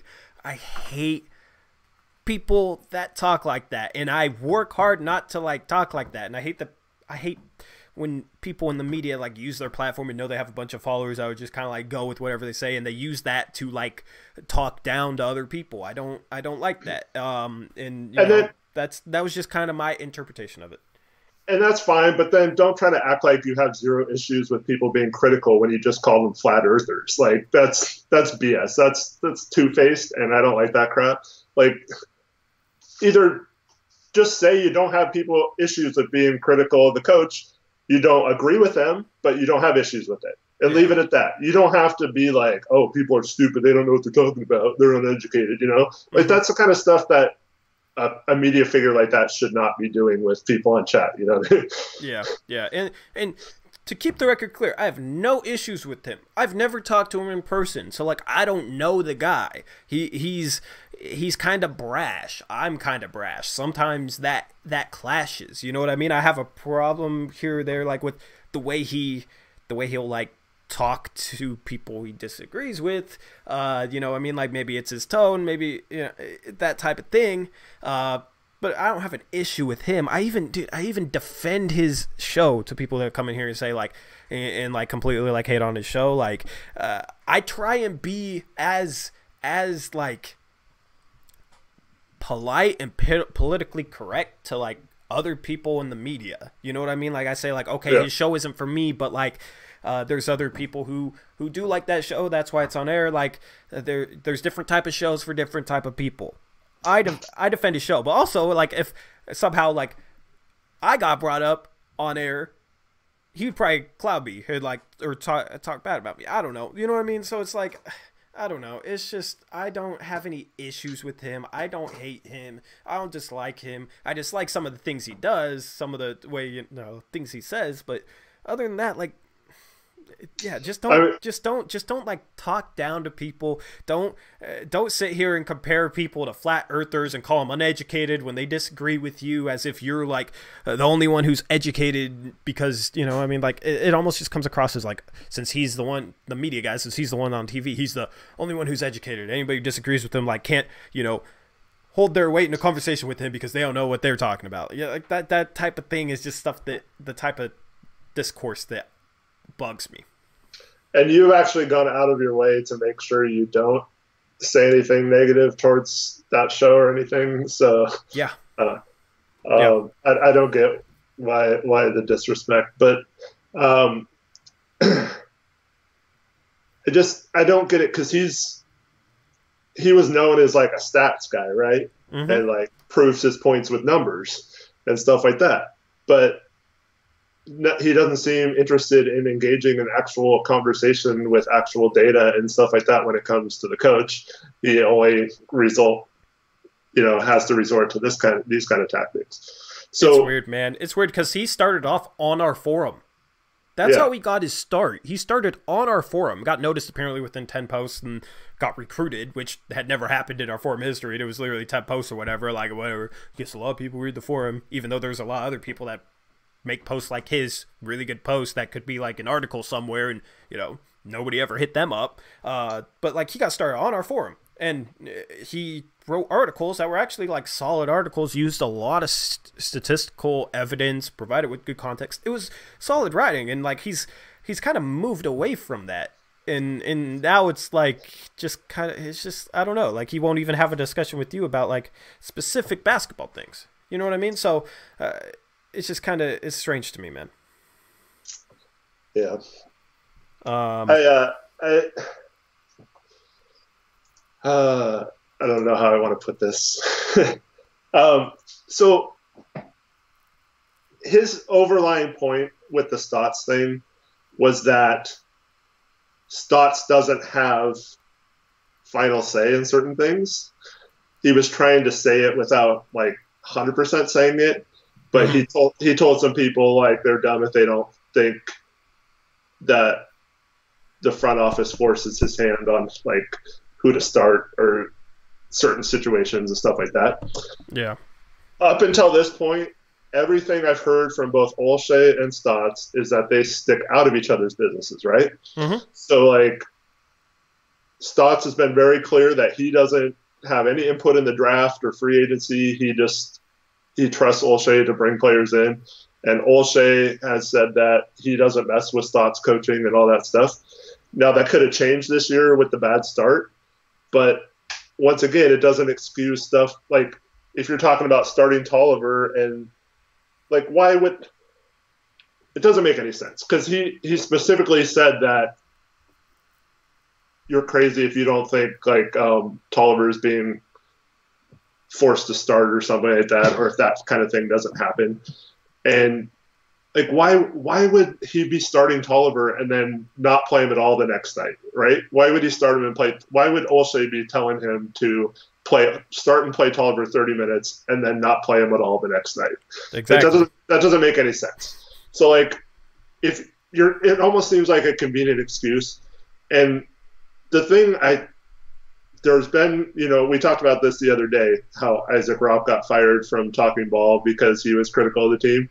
Yeah. And so, like, I almost feel like he's basically saying that Olshey is the problem with the team right now, but he can't come out and say that. So he's just dancing around it because Olshey will have his job too, possibly. And maybe he knows something we don't. You know what I mean? I'm not saying he doesn't. It's more just like the type of discourse. That's the right. That's the tone of everything. That's like the stuff I have an issue with. You know what I mean? But you're 100% correct that maybe he can't say exactly what he wants to say. And I respect that, but then don't call out the other side for not knowing, because and then he even said, I don't have access, I don't know anything. Well, then why are you calling out people for not knowing stuff if you don't know it either? That doesn't make your opinion correct either. I can argue stuff and they got into it about because Eric Griffith from Blazers Edge was like, oh yeah, it's on Stutz when he has to decide between Tolliver or Scal for 12 minutes a game. Like, what is he supposed to do? Being all sarcastic. Yeah. It's like that's not even what we're talking about. But I know. I saw that and I cringed, man. That's there's some guys I don't know. That's why I'm not a huge supporter of. That's why I don't read Blazers Edge. It's just kind of like some of the stuff, like some of their they have good writing. I'll read Nate Mann's stuff. You know what I mean? Like, they got some good people there, and then they got some people on Twitter. And I'm just like, that tweet is just like, what are you talking about, man? Like, what are you trying to say? Like, just come out and say what you're trying to say. When I saw that tweet, right? But and then I mean. If anything, you would think Olshey would be telling him to play Scal and Little and Simons more minutes, right? Yeah. I don't know. It just doesn't make sense. And the rotations, it's always been a thing. Like, he did this to Lehman and Vonleh, where no matter how they did, they would get pulled in games. I just don't understand. Stotts didn't like Lehman. That's what I heard from a guy who I mean, you know the same guy, but I'm not gonna say his name. Yeah. But that's what I heard, is that he doesn't like Stotts didn't like Lehman, and therefore Olshey basically gave him away. So yeah, it's I don't know. I used to go on Blazers Edge all the time. I do really like their kids' night and stuff. It's a really good thing. They do some good things. They have some good writers. I mean, that's why I don't sit here and bash Blazers Edge. There's good and there's bad. But yeah, I used before I met you in that forum. I used to go on that forum a lot, and it was all right. I just they're definitely Olshey haters on that site. Really, so Dave doesn't like him, and it's pretty obvious Eric doesn't either. Not me, the Eric Griffiths guy. Yeah. And then so I just got I was kind of an Olshey supporter for a while. I was an Olshey basher for the longest time until like the past like year. I think he's done a lot of good things the past year. Like, I'm not criticizing him for the roster he put together this summer. I thought it was a good roster. I still think it's a solid roster. He's had, some stuff has happened, and he did make some mistakes. Letting Layman go was one of them, but, Stotts didn't like Layman, so, I mean, how much of that was Olshey, how much of that was Stotts, and then should have signed better guys than Hazonia and Tolliver, but other than that, I thought he had a good offseason, given the hand he was dealt, but go on. And really, if Collins is healthy, we're not even really talking about those guys playing that much. And same with if Whiteside doesn't miss any games, we don't even have to worry about Tolliver starting and playing 30 minutes. It would be more closer to what happened tonight. True. But yeah, it's like with how up and down some of those guys' minutes, like I'm sure Olshey would want Hazonia to be playing right now, because that makes him look good if Hazonia plays better, not sitting on the bench the whole game. So like it doesn't make sense to use rotations as your argument for how their hands are being forced as a coaching staff or whatever. Yeah. But they don't want a discussion about that, and I guarantee you they don't want to have an X's and O's discussion with either one of us, because they can't hang with us in that department. Hey, yeah. Yeah, man, like that's the thing is like I like to try and go into depth, and when people try like talk down to me but won't go into depth, it's just kind of funny to me, man. It's like, why are we? I don't know. Like, I'm sure chat has seen like those types of discussions, and it's just like I can't take seriously like somebody like you. Okay, I tweeted this out. You can understand the game of basketball having never played the game of basketball, right? You can still have a deep understanding of the game. You can study the game. You can watch the game. You can learn the game without playing basketball. But for me, it's comical for somebody who like never played high school basketball, and this isn't directed at any one person because this happened multiple times in the past.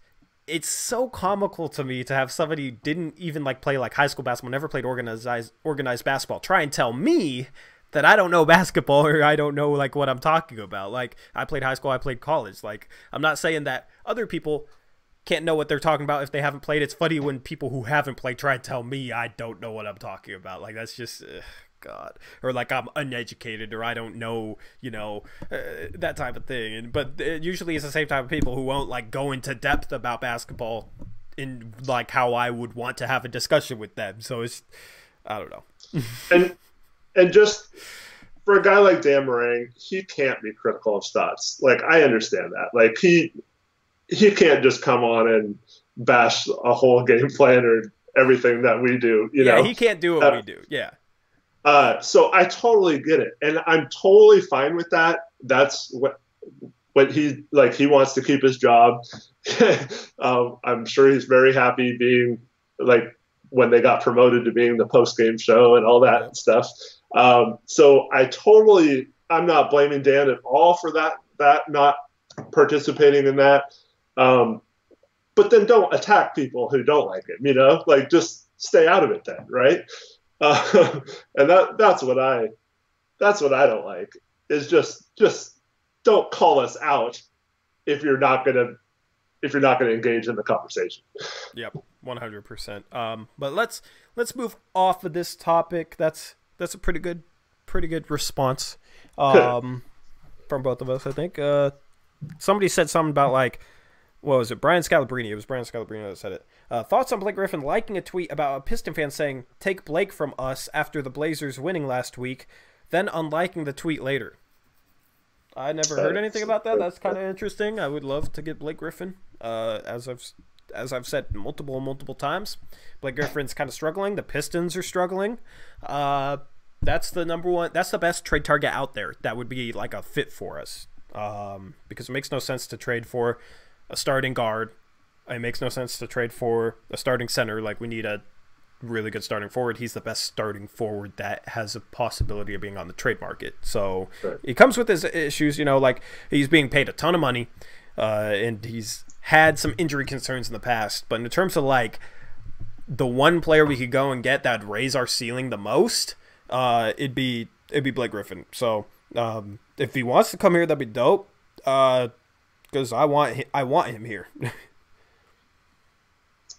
Yeah, I mean he'd be really good in our offense. Yeah.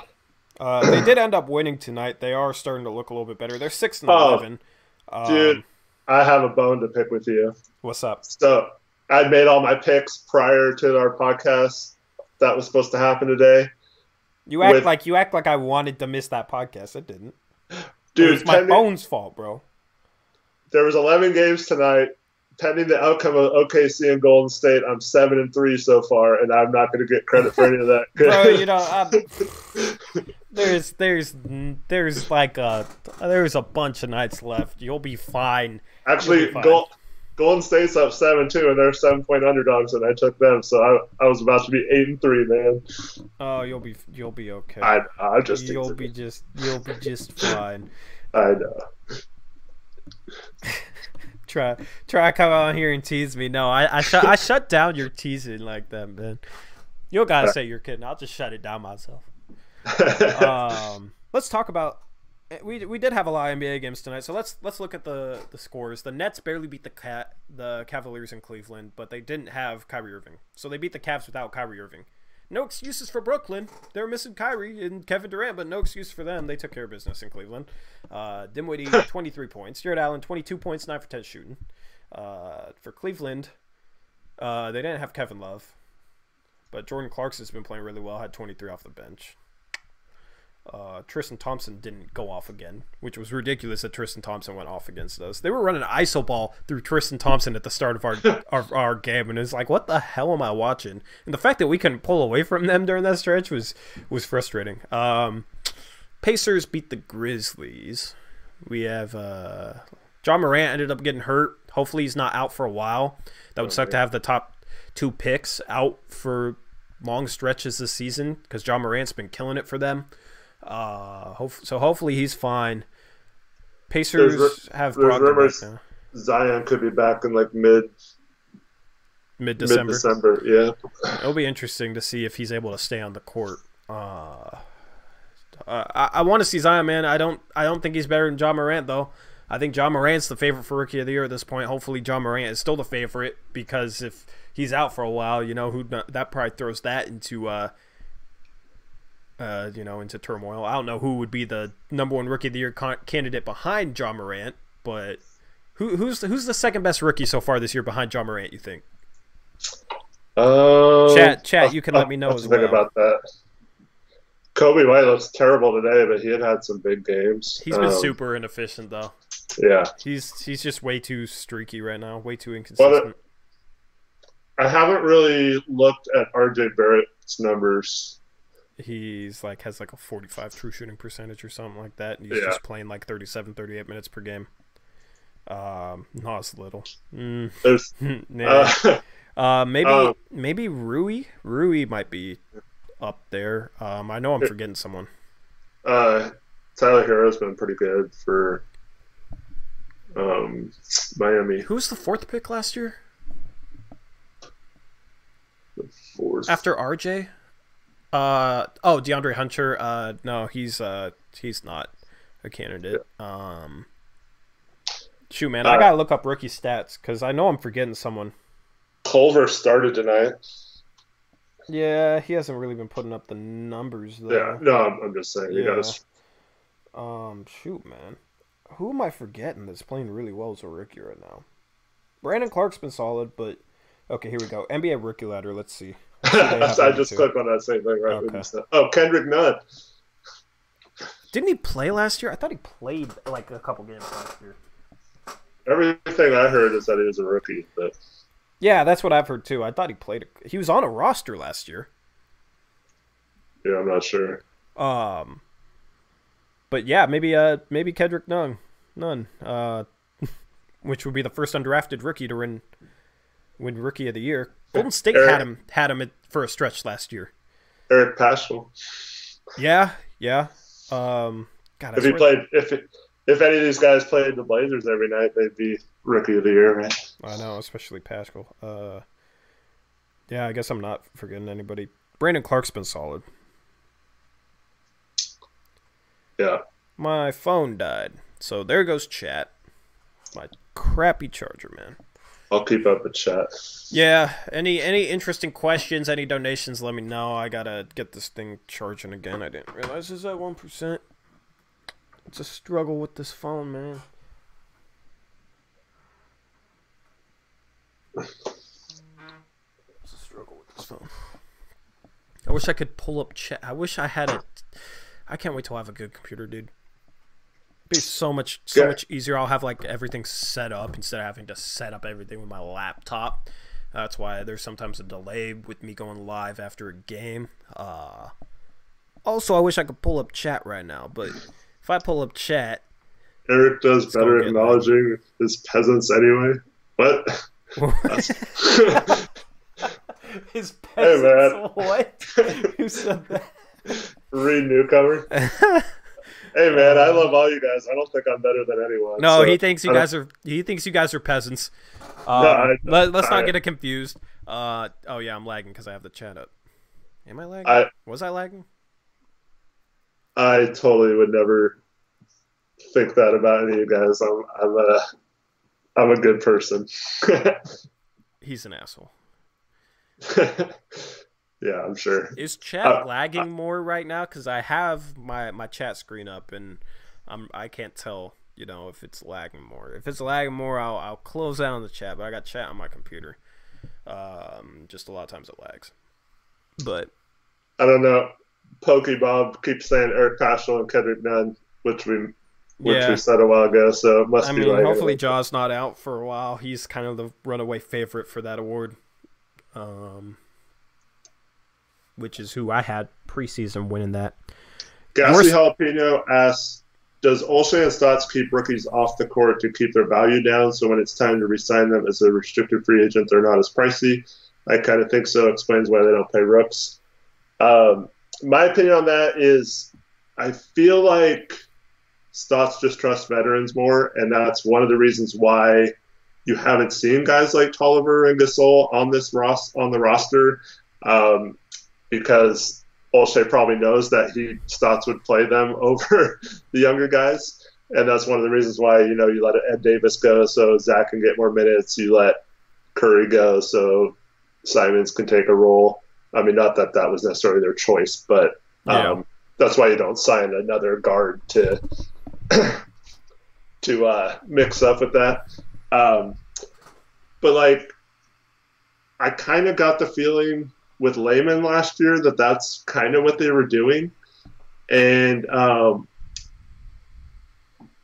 the only person I kind of wonder about that this year is Scal a little bit. Like they don't want him to explode too much, maybe.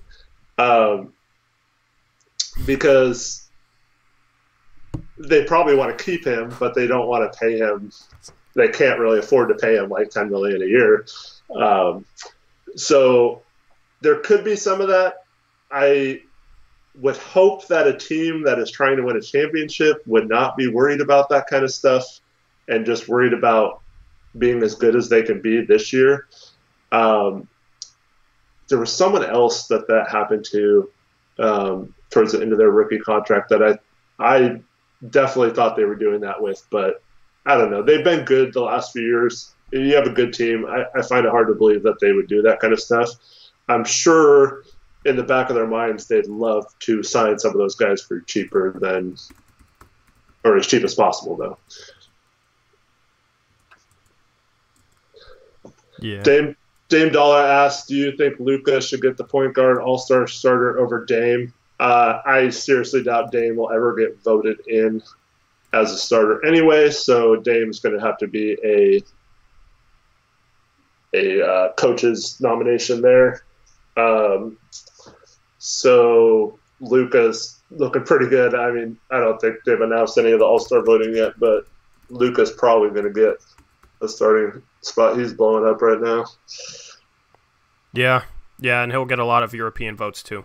That's something to remember. Like he'll get the starter spot. Just as long as Dame makes it, you know what I mean? Because he got snubbed when he definitely shouldn't have been earlier in his career. So just as long as he's in the All-Star game, we're all good. I don't really care about starting. It's a popularity contest for fans in a way. So. I just saw that comment about Chad'll help me overthrow. Yeah, you ain't overthrowing shit. Yeah. No, man, I love Torrey. Even though he's mean to me, I love him. Oh, awkward. I'm just No, I mean, like, awkward. You said you love me, but I don't, I ain't gonna lie and say it back. Yeah. I don't need it back. I'm fine. Oh man. Use your donations to buy a charger, homie. Man, I got $1.9 in chat revenue tonight, man. I can't even afford like half a cord. What is that heavenly light behind you, Tori? Is that a neon Budweiser sign? Yes, it is. It's the sign that I used to have. I like a little bit of backlight. And that's my setup. Would be nice to have like better lighting in here, but I also have like a lamp that I reflect off like a bill because it's white, so it reflects the light well. So it's it's a broke setup, but it works. It's called Blazers Uprise for a reason. Yeah, you ain't uprising. Have you looked at the standings of fantasy basketball? Brian Scalabrine asked. I'm not paying a ton of attention to that. We'll pay attention once fantasy football is over, but I'm paying attention to fantasy football at the moment. Since half our team got hurt, I was like, crap, but I forgot to set the lineup this week. I'm counting on you, man. You're done with fantasy football. Like, I'm not done with fantasy football. I'm done with fantasy football in our league, but I still have 2 other leagues that I'm in the playoffs in, so I gotta. That's why you don't have 3 leagues, bro. No, I forget about fantasy basketball. I would like to put, I don't know. Probably not doing the best job running it, but I know you're killing it, Scalabrine. I know we lost to Courtside Reports. Oh man. But yeah. So, but my fantasy football team won by 1 point this week, and I'm 10-2. I didn't even really need the win, but now I definitely like clinched the 1 seed. I'm feeling excited. So I'll be in the final 4 out of 12 teams. The winner gets like $350, so I'm trying to win that for sure. Then I can buy 10 wireless chargers. Gosh, I hope you don't win. You're insufferable when you win. How? I've never won a championship. God, you're the worst, man. I've never missed a fantasy playoffs. I've won last year and I've never missed a playoffs, and I'm like a goddamn dynasty or whatever the hell you be saying. Like, I'm glad you missed the playoffs. I hardly ever talked any smack about my ring last year. I mean, you're not like we got a dude in our league who won year 1 when like the league was a lot worse, and he auto drafted his team and then didn't trade all year.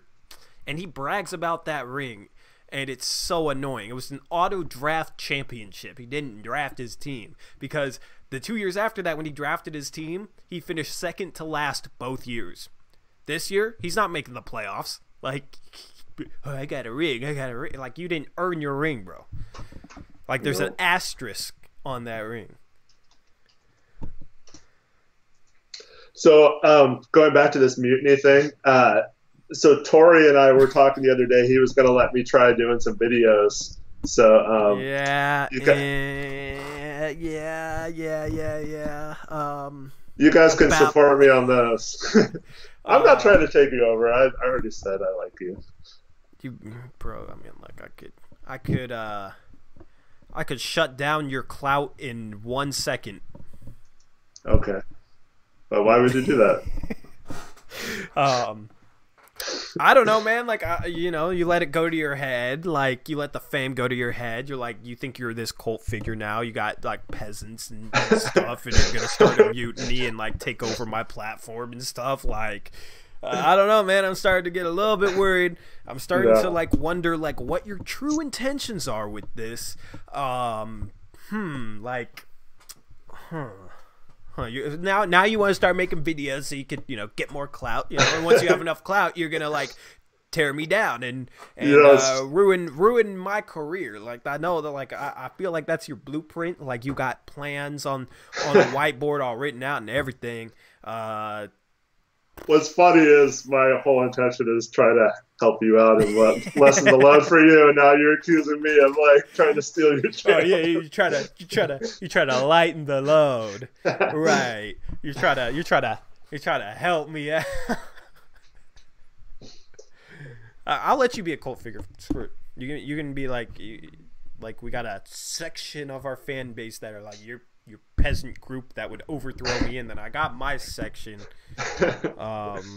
Whatever. Yeah. Hey, man, the bigger my following gets, the better it is for your channel. So. Well, shoot, man. Like Eric posts on our forum, and he has these great takes. And I'm like, dude, start tweeting these out more. Like, let me so I can retweet them. Every now and then, I'll literally steal your take from the forum, and I'll tweet it out myself because you didn't tweet it out.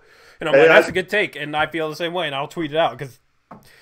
I tried the last couple of days. I've been very active on there. I'm trying. I got that thing with Dan last night, and today I was tweeting during the game. How am I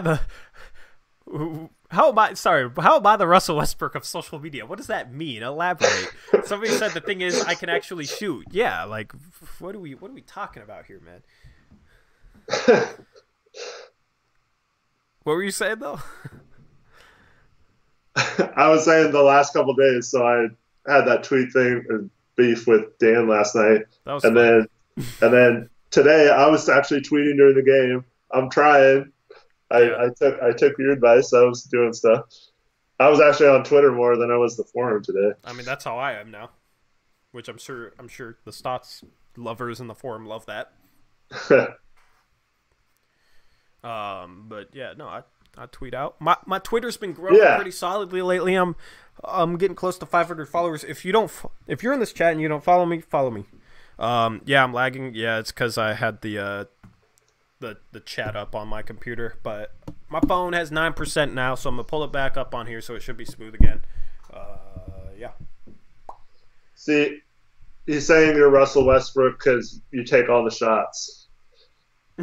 Like shots at people, both at me, and you do everything. You try to do everything. You stat hog the channel. Won't give me my own videos. Hey man, like I live up to my persona. You know what I mean? Like I'll live up to being a controversial figure. You know what I mean? I'm like the black sheep in terms of YouTube media. Like I'm not even technically. Or not YouTube media, Blazer media. But I'm not even technically Blazer media. I'm a YouTuber. But also, don't come at me with the drama, man, because I own my network. But sometimes I feel like the black sheep, man.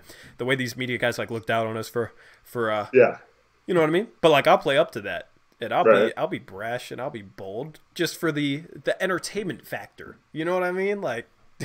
It's entertaining. It's entertaining to me. I feel like it's entertaining to other people. So, drama's good for YouTube, man. Lance Pinkall said it all. Man, it's such a fun atmosphere here after a win. Oh, dude, I know we were so depressed on what was that Saturday night. We need to win more games, man. I was thinking about it the other day. Like, damn, I wish I did post-game live streams last year. I wish I was like a year ahead of where I'm at now. I wish I was doing post-game streams all year last year with my own channel. But like I needed to like get a start, so I was with True Blazer Fan all year. Definitely couldn't say the things that I say now on True Blazer Fan. Let's just say that because Eric, it's a different Eric, of course. The Eric at True Blazer Fan. I'm sure everybody's figured that out now, but could not say the things that I say now. I couldn't be like completely honest, just because like you know he owns True Blazer Fan, so he wouldn't want like me to be too negative because he's kind of a positive guy. If you guys follow him on Twitter, you guys could tell. You know what I mean? Which I understand, but like. I wish I was a year ahead, man, because like that postseason run. Imagine the post-game streams after like that Game 5 Dame buzzer beater or the Game 7 of the Western Conference Finals. Imagine those post-game streams, bro. that would have been so much fun. Yeah, for sure. Missed that. But for sure. Where did I get my hat? I don't remember. It was a draft day hat a few years back. It's probably just a random store. I prefer the black sheep. You need to get on the Chad Doing show. Get yourself out there. Yeah, he didn't He didn't follow me back. Kyle Parker, you're not corny as hell like the Blazers Outsiders crew. 100%. I don't even try and be funny. I just be myself. Like, you know, which maybe that isn't funny, but like I don't know. I'm real. Yep. Feels kind of corny saying I'm real, but that's how I try and be. I mean, I hope people appreciate that we just tell what we see. Like, we're not being controlled by anyone. We're not being told to be positive. We're not being told to be negative. Yeah. Like, if we feel like something's negative, we'll say it's negative. If we feel like something's positive, we'll say it's positive. What do I look like without a hat? My hair's hella crazy because of friar tuck.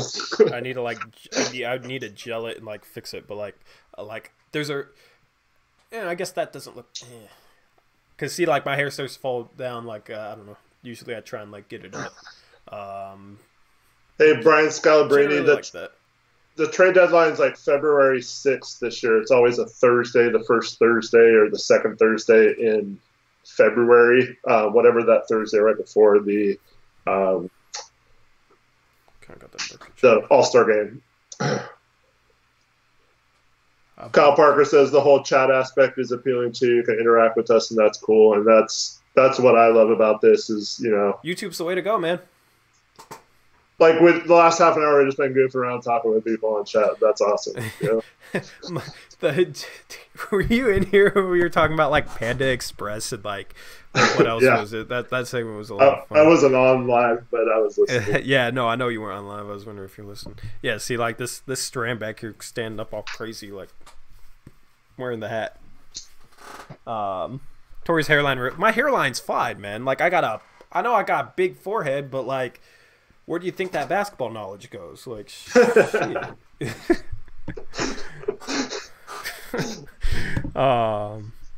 Jovian at these guys, bro. Chat's recommending me barbers. I don't need a barber right now. It's November, so I literally haven't shaved. No shave November. I didn't plan on doing it, but I kind of said screw it. Like I'm all patchy hair, all crazy right now, but I don't care. I usually wear a hat unless when I play basketball, but I don't need to look good when I play basketball. Got our championship game tomorrow, right? Got to win that. This guy even wears a hat sometimes when he plays basketball, which I think is ridiculous. I used to because my hair was long and give my eyes like my like it's shorter now than it was, but like the first year we played Rip City 3-on-3, I wore a hat because it was getting in my eyes. And I like forgot to go get a haircut, so I had a hat so it'd stay out of my eyes. All right, now we got one for Noah at West White Coats Barbershop. Rip City 92. I'm not gonna drive to Portland to get a haircut. I just go like place right by my house. Hey man, I do it. I give myself a free haircut. I just shout out for the suggestion, but go with the Mo Harkless ninja look. I couldn't do that. I'd feel too cringy doing that. Yeah. I go to the barbers. The barbers where it's at. They said gotta rock that Harkless Karate Kid headband at the same time. Yeah. Go to Vancouver Barber Company. Yeah, go to the barbers. Russell Westbrook said hit up his mom. She does his haircuts. She does my hair. That's what I need.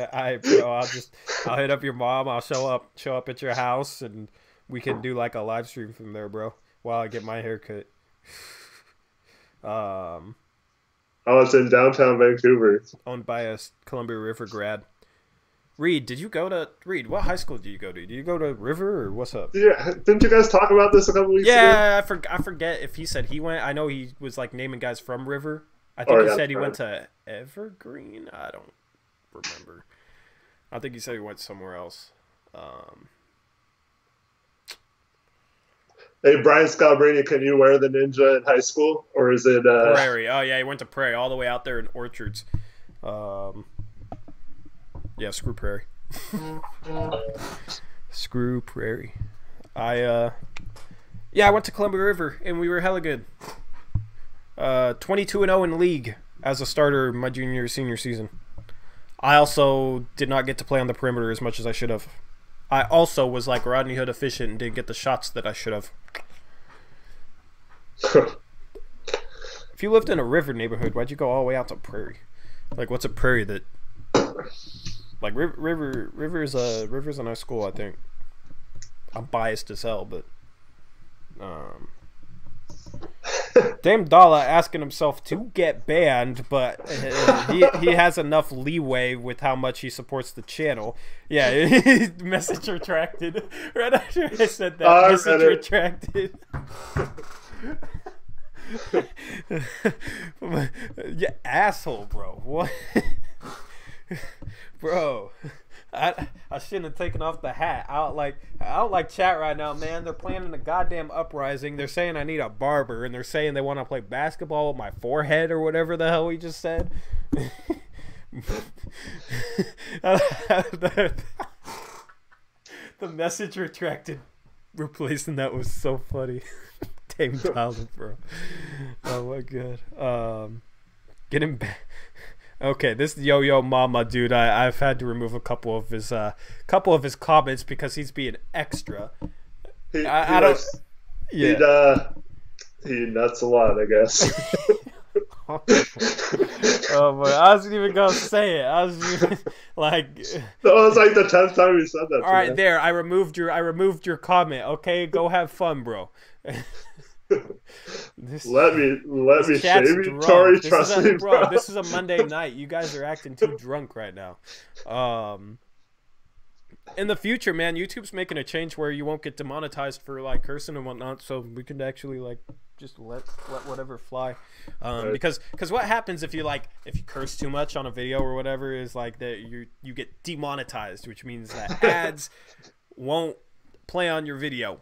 But now they did this like whole campaign where they're gonna like have like ads that'll play on like more like edgy content or more content where there's more cursing or whatnot. So like R-rated movies and like stuff like that, you know what I mean? So they're gonna have advertisers for people that would otherwise get demonetized. So now, still get monetized, still make some money off this stuff.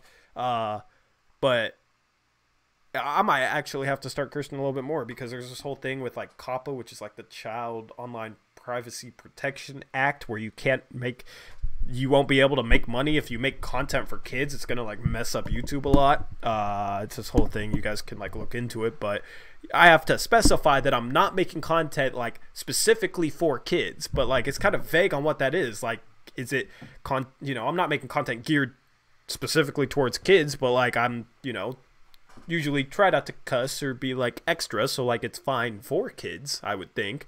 But is that that shouldn't be a problem, but will it be a problem? Like, where's like there's no really like line there. So now that I can still get ads no matter what we say, and with that whole like COPPA thing with the way YouTube's going, where like, okay, you can't make content for kids, like, do I be extra not for kids? You know what I mean? Like, it's super weird. So maybe I might, I don't know, but like I might not be as family friendly in the future. Like I obviously I'm not going to say anything like bad, but like might not have to worry about cussing, because I know you cussed last stream. You're like, oh my man, like I'll start freaking out. Like it's not a big deal at all. I didn't get demonetized or anything, but like I don't know. It's interesting. So I don't know. But right now, chat's pissing me off. It's up to Kyle Parker. It's up to you, Tori, to raise everyone's children correctly. Yeah, like why is it on the content creators to? I don't know, man. Like you can get fined upwards of $42,000 as a content creator if they deem that you make content specifically for kids, but you mark that you're not making content for kids. Like it's this whole thing. I suggest you guys watch a couple videos on it. It's interesting. Yeah. How about them Blazers though? We're on to our third hour of the post game stream. We've been talking about the Blazers. That's what I like about these streams. Hour 1 is generally like all Blazers. We go into depth about everything. Hour 2 is usually shooting the shit.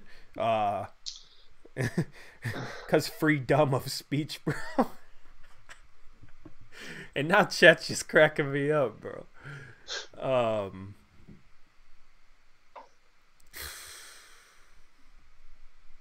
Joe Rogan has the biggest podcast and he cusses the whole show, drop them bombs.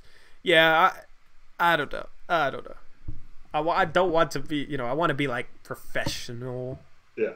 I cuss but also, I'm a life, YouTuber. but yeah, but so do I. But also, I'm like a YouTuber, so it's like, don't have to be, and I do want to be myself at the same time. So it's still figuring it out today. Reed Newcomer says, my 3-year-old called me effort today. Oh, man. Is that do you think that's a problem, or is that like, did that make you proud? What do I do for work? This, and I get a little bit of money for going to school because my dad's a disabled veteran, so it's like some benefit thing. And I go to school, and I don't make a ton of money right now. Well, hopefully that's gonna change.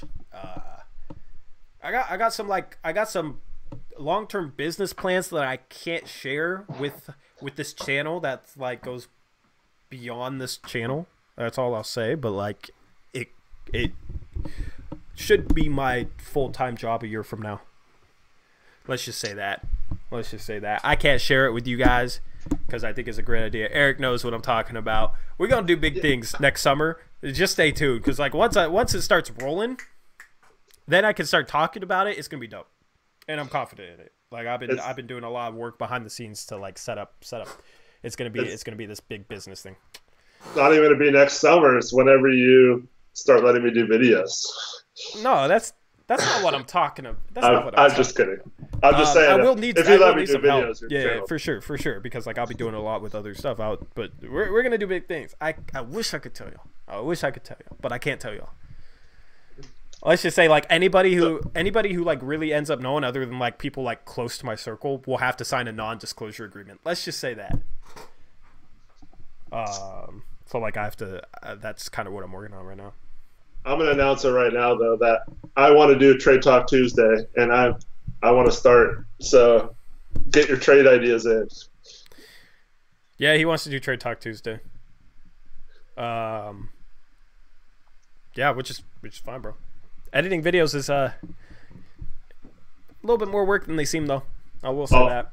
I'll just send it to you, and you can edit it. I haven't gotten out like a video since the Mellow breakdown. Like I gotta get out more videos. Like, yeah, I know. No, I'm not your friendly neighborhood drug dealer. I don't do any. I don't do anything like that, bro. I'm going to try and make some money by handing out business cards for the channel that have my SeatGeek code on them. If you guys want to save $20 off your first SeatGeek purchase, use promo code BlazersUprise and you'll save $20 off your first SeatGeek purchase. I know that was repetitive as hell, but hashtag ad, hashtags out. It'll also help me, so. I am such a great advertiser. That was such a great advertisement plug. Gassiel Alpino says, no point in trade talk. We never know what O'Shea be thinking, only Woj. Well, so there's a couple of things. There was a couple of rumors I heard today, not necessarily involving the Blazers, but like I like to try to think of how the Blazers could get involved into it too. Stuff like that. And then I have like a couple of suggestions that I've been thinking about for like a hood level type player we could pursue. So been writing down some stuff to make a video about that. Yep. Try it out, see how it goes.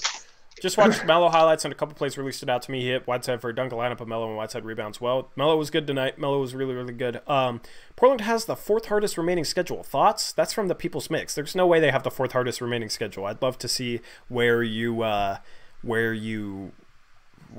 that from. If it's based on winning percentage, there's a lot of bad teams that have solid winning percentages that aren't going to have solid winning percentages. You can't, like, if it's based off, that, and also, that doesn't take into account home games. There's no way we have the 4th hardest schedule. You're starting to really cut out, Matt. I don't know if that's like that in the chat or not. Yeah, the internet here is lagging a little bit. Yes, I'm still on. It's been a long stream, but as I said, it's gonna be a long stream. We're gonna get on and chill. I've had a couple of people be like, "Oh, you're still on? Yeah, what's up?"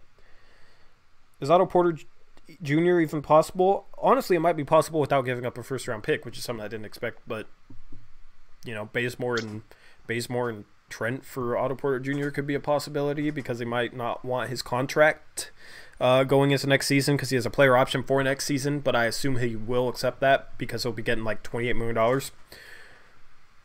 So it'll be interesting. What were you saying? The internet here is starting to hate me. Oh, yeah, I heard the little, like... Yeah, you're really cutting out. Yeah, internet's starting to hate me here. It's like, okay, you've been streaming for over 2 hours. Give me a break. If it continues to lag like this, then I'll have to log off.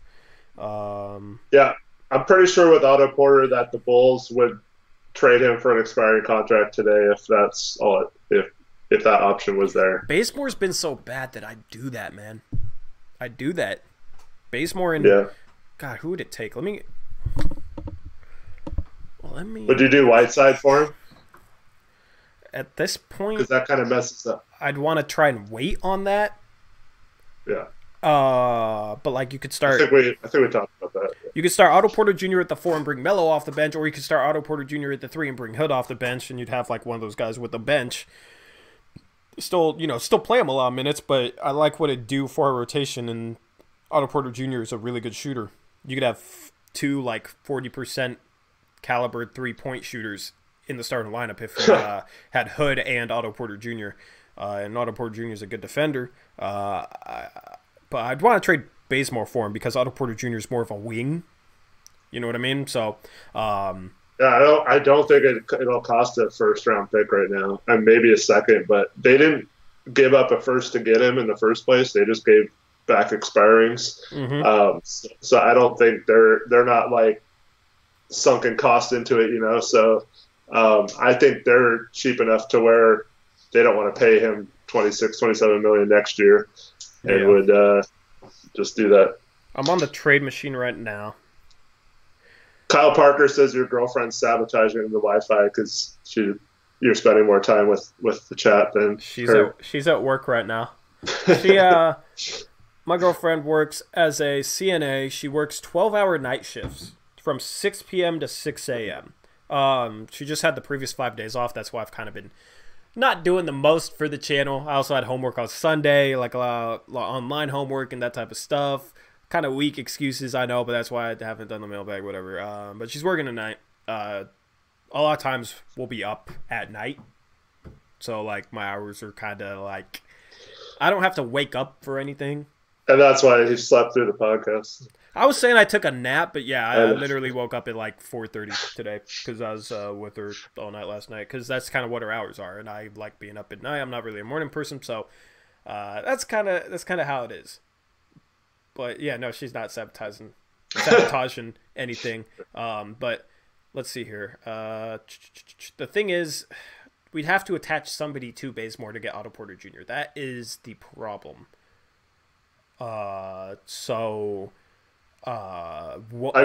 December 15th rolls around, we could do something like Kent Bazemore, Gary Trent Jr., and Anthony Tolliver for Otto Porter Jr., and then we could attach minimum contracts to that, so maybe like Shaquille Harrison or something. Or just use that to sign like Joakim Noah, or you could sign whatever.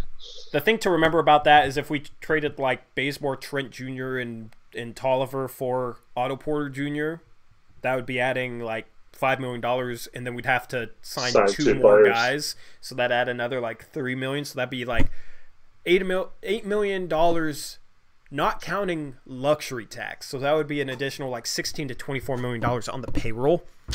So I don't know if Jody would be okay with that. That is the problem there.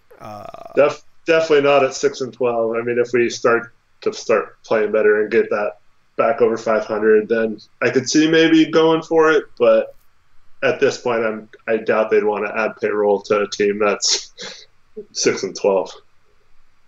Yeah, I mean, you could possibly like cut it by trading Whiteside for a lesser salaried player, but I mean, I still think the pipe dream is a trade like that for Otto Porter Jr. and not giving up a pick, then using like Whiteside and like two picks and maybe even a third pick, maybe even a third first-round pick. That's a lot, but like a Whiteside trade centered around Blake Griffin and get Otto Porter Jr. and Blake Griffin. I think that's the pipe dream for us being as good as possible, and we'd keep our young assets, and we'd protect that first-round pick. Whoa, why did I just sink? I accidentally pulled the lever. Oh man. But that's the pipe dream in my opinion. That has been my pipe dream for a while. We should just try to set the record for highest payroll. Yeah, probably not the smartest strategy. Dame Dollar says, at Blazers Uprise, this is how these streams work. Talk in depth about the Blazers, go on a topic of fast food, then randomly piss you off, then go back into depth of the Blazers. And usually it ends with trade talk. That's kind of, yeah, there's a general theme here. That's funny. Wait until there's less than 50 people watching or my internet cuts out and then go off air because we're down to 57. Hey, 57 people this far into a stream is dope, though. Yeah. It's dope. You know, there's been some, dude, like, they were killing it with the donations like a week or two ago, man. There was like a post-game stream. I had like $40 in donations.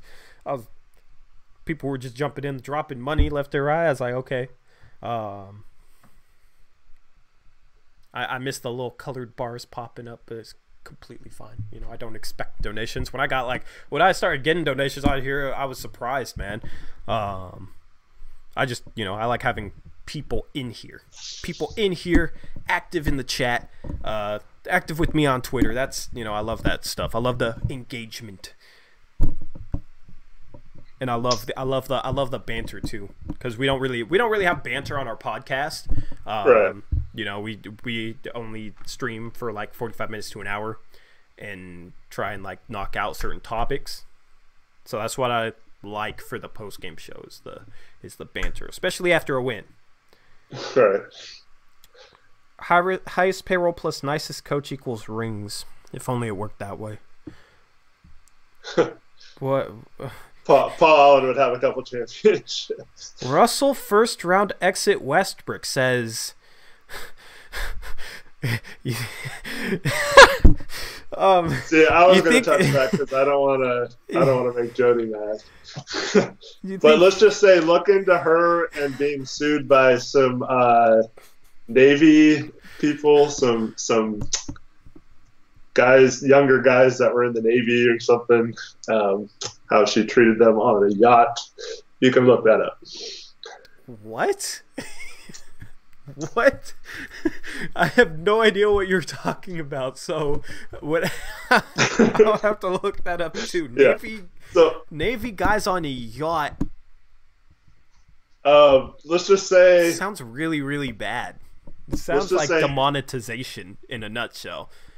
Paul Allen was basically anyone who set foot on his yachts or like any kind of function he had, he made everyone sign non-disclosure agreements, so no one ever like was able to spill any news about like what happened on the yachts or like anything about his life. You know, it's pretty secretive. Yeah. But she got sued by some guys she mistreated on a yacht or something, and they were in the Navy or something. I'm not gonna say anymore, but like. So the non-disclosure agreements were null and void or something for that particular incident. So you got a little insight onto something that happened. I forgot what happened. I'll have to look that up. That just sounded like interesting. Let's just say that. Ryan Birchfield says, "Yo, Tori, I missed your little short videos. The one you recorded in your car was epic. You talking about like the playoff like reaction? Is that what you're talking about? I don't know like what specific video you're talking about. Your live streams are dope, but I miss those little short videos you do with gameplay breakdowns. Yeah, I don't miss doing the gameplay breakdowns, man. Those were the most. I loved the finished product of those videos, but they were so much work. It would literally take 10 hours to put together a video. Like you're talking about putting together all this footage. Recording the audio to it, making the audio line up with every little bit of footage. It was ridiculously hard to do those videos. Maybe there was a way I could do those videos faster, but I don't use highlights anymore because I don't like, doing stuff that's like copyrighted and like then I get copyright claimed and NBA puts ads on my videos and I just don't mess with that type of stuff. I do miss those. I did really like the finished product of those videos, and I know people love those videos. It was just a ton of work. It was a ton of work. Yeah. Gassy Jalapeno said this for the Twitter beef yesterday. More beef, more money. Oh, more beef, more money. You want us to get into it with Dan some more? If the rest of chat was on board with this, I mean, we could. Yeah. You might be on to a little something there, man. I'm down to getting some beef for some money. I'm definitely down. I'm fine. I'm fine getting in drama, man. Start a segment. Yeah, if I get $20 in donations, you guys can pick who I call out on Twitter. That could be dangerous. Oh, that'd be funny as hell, man. Or like a $20 donation, you can write a tweet calling somebody out. That would be too dangerous, bro. That's funny. He even called it. He didn't even spell Twitter right. He said twatter beef. See you later, Reed Newcomer. Thanks for tuning in, like always. Dame Dollar says, if you hired me as an editor, I'd be... Okay, I'm not going to read the rest of it. Yeah, well, I ain't going to hire you as an editor, bro. Hey, isn't that guy, like, in high school or something? That's not cool. Hey, that's not even legal, bro. Come on, man. You don't want us to get in trouble, do you? He'd get in trouble. I had asked for that. No, you didn't get in trouble for having that on your phone. Well, you know how fast I delete that? I ain't hiring nobody as an editor unless they're 18 plus. I want Clownzano roast. I got in Twitter beef with Clownzano when I was in college. I called him an ass clown. And then he responded saying something about how he was a CBC fan, which is where I played community college basketball. It was in the Tri-Cities. Like, okay, you weirdo, you're not Columbia Basic College. Yeah, you're a Columbia Basic College fan, huh? It was so strange. It was such a strange interaction, man. But I can't stand Canzano.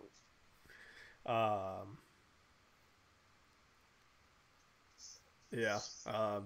Shoot, I'll that's funny though. More beef, more money. How desperate am I? What will the lengths? What lengths will I go to for a Klondike bar?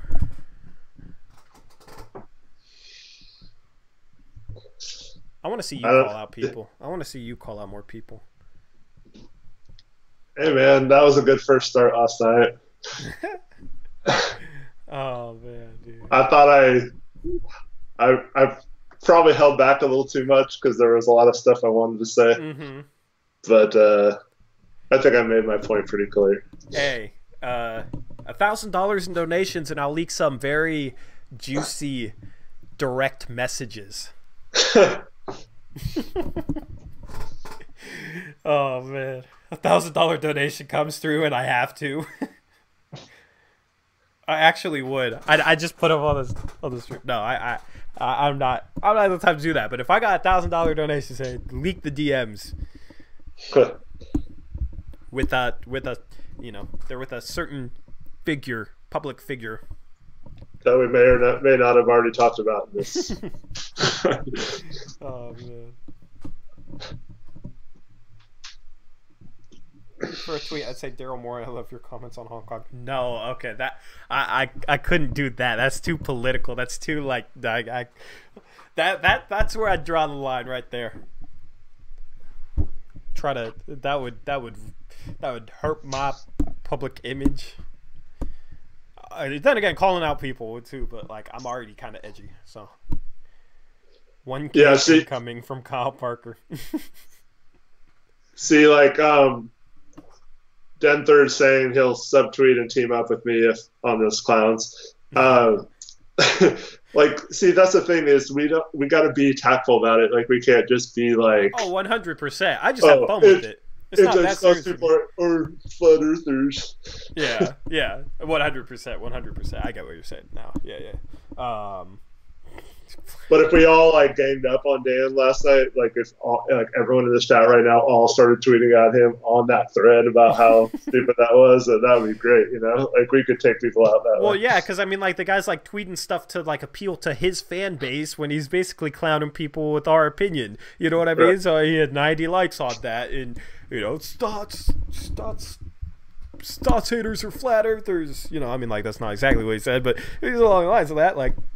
That's why you guys got to engage with me on Twitter. I need my backup since he uses his media platform to go off on flat earth thoughts, haters, whatever. I need my crew. I need you guys. I need the Uprise gang on Twitter with me. I do find it funny that like people are actually, I mean, it's not a coincidence. Like the anti-Stotts thing might not have been about you or me, but the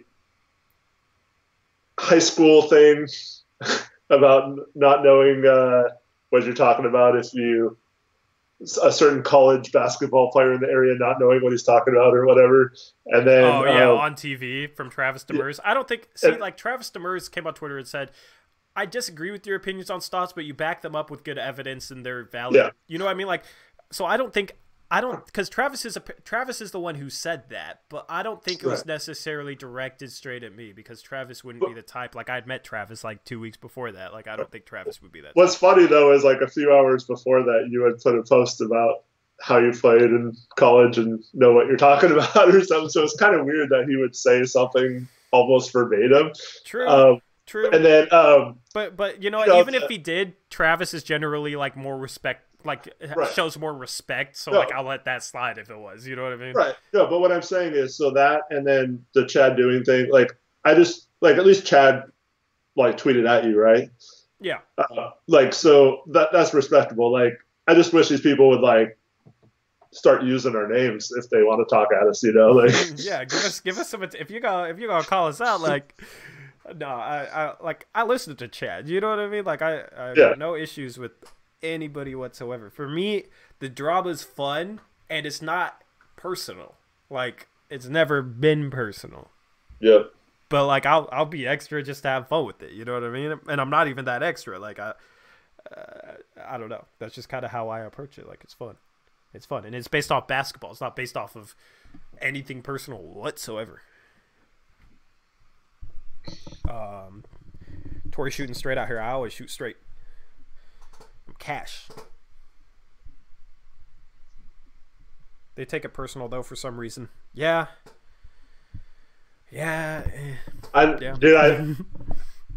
mean, like you said, Travis is a really nice guy, so I'm not including him in this. And dude, Chad's cool too. Chad keeps it consistent. You know what I mean? Chad like I don't know. For Chad, it's just kind of like his persona. Like he's kind of like edgy. You know what I mean? Like, and that's just kind of like whatever. He plays up to that persona. I get that. Yeah. You know. But keep going.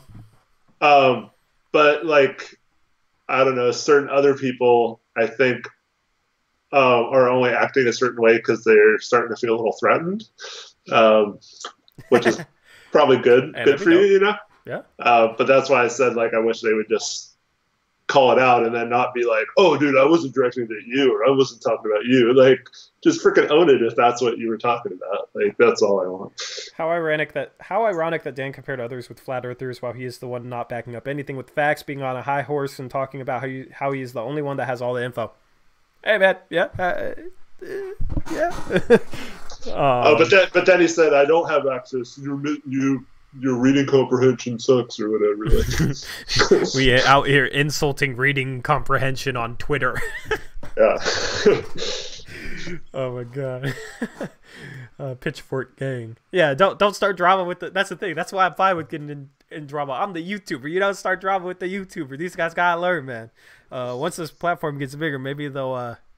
That's the thing. Once the bigger this platform gets, the less I'll like literally care about, like, you know what I mean. If you want to call me out, if you want to talk crap, if you want to compare me to a flat earther, like I'm not gonna refrain. You know what I mean? Like, screw it. I'm not gonna make things personal because I'm not that type of guy. But like, I'll clown you back, and I don't think that some people will handle that all that well. Let's just say that. Yeah. When I get my 2,000 Twitter followers, you know what I mean? Like, yeah. And then, like Kyle Parker said, this bad start with injuries is making Stotts have to step up his game. And that was part of my point, was that, like, if you want to say injuries are fine, like, are the reason why Stotts is struggling this year, is like, okay, fine. Like, I don't care. That's your opinion. But definitely like, don't disagree on that, but yeah, like, and that's fine. Like, I don't care. Like I said earlier, I'm not trying to convince anyone that I'm right and they're wrong. I mean, it doesn't affect my life at all. Like, so I'm just saying what I think is wrong. And if someone like Dan doesn't agree with that, then fine. Like, okay, cool. But don't try to tell me that I don't know all the facts, or I don't know what I'm talking about, or I'm basically a crazy moron, because that's what flat earthers are. No offense to any of you flat earthers in the chat, but there's probably a couple. But yeah, for like Kyle Parker said, he must truly feel threatened to pull that flat earther card. But like, we didn't have a discussion with him about it, and he's all of a sudden just like calling people out. You know, it's like why? I don't understand. Like, I didn't say anything bad. I didn't insult him. I didn't say anything bad to him. And let's just say I kind of got ranted at. Like I said, $1,000 donation. I'll link the DMs, but like, and I'm not even gonna go into it. You know what I mean? Like, there's more to it. There's more to that whole thing. Let's just leave it at that. Unless I get a $1,000 donation. Shout out to Zachary for the $2 donation to my PayPal account, which means I get, you know, all $2 of it instead of like $1.10. YouTube takes a bit of what am I saying, bro? YouTube takes a bit of the donation money from the super chats on YouTube, so that's why I leave the PayPal link if you guys want to support me through there. You'll still get a shout out. Let me see if you left a message on it. You can leave a message on PayPal donation, so I'll check to see if there's a message. Zachary says, not $1,000, sorry, but here's a couple bucks towards a haircut, buddy. This is Westbrook on YouTube, Uprise gang. Okay, it's Russell first round. Exit Westbrook. What's up, bro? Thank you for the donation. Calling Dan edgy too far? I don't think edgy's necessarily a bad thing. I'll say I'm a bit edgy. Like, I don't think edgy's a bad thing, honestly. Just as long as you like own it. Yeah. But should have dropped your SAT reading comprehension score on his ass. But you're getting the SAT on your reading section, bro. Oh my god. That's how we should troll media, guys, when we get in arguments like that. Like, what do you say to that, bro? Because either you take it seriously and you sound foolish, or you don't take it seriously and then it's not even serious anymore. Like, that's funny. But yeah, I don't know. People are gonna play to their fan base too. That's the thing. It's all like personas and like, you gotta keep up that persona on Twitter, you know, in a way. You know what I mean? I kind of get that. That's why it's not personal. Yeah, but like, I'm gonna play up to it too. Like we talked about, he has the fan base that's mostly butterflies and sprinkles, and that's fine. There's definitely an audience for that. He's not gonna go on an anti-Stotts rant or say anything why he thinks the coaches sucks. He's just going to support the coach, and I'm sure he's actually had some interactions with Stotts and had to be in the same room as him, so that might change things a bit as well. $20 if you can beef with KD. At least 2 tweets though from him. I feel like I'd have to be too extra for it to only be $20. And that's not fair because KD could beef with you and you would never know because he's on one of his other burner. I know exactly. Like who? Exactly. So I could get a response from KD, but you guys wouldn't even know. It'd be like Snake Lover 95 or something like that because that's what he's called a lot, Snake. I don't even get that, but I don't know. Oh man, Dame Dollar, dude, you're pushing it, man. On the comments of your PayPal, I would have said, "Here's a couple bucks so you can buy yourself a basketball to play on your forehead." Man, why do you gotta take it there?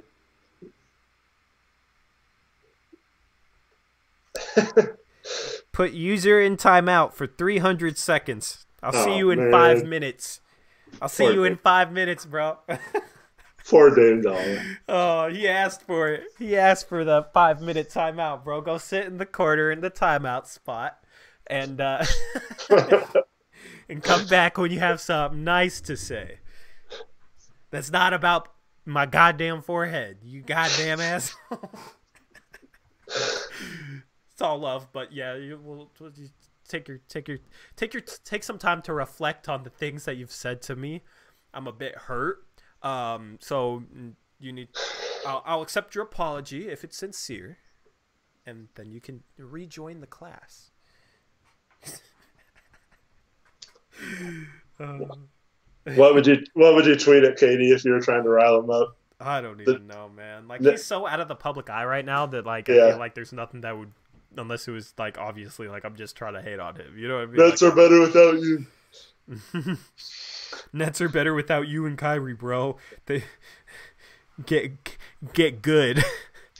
You'd be like, Knicks fan here is so glad you didn't sign with my team. You're a franchise killer. Something like that.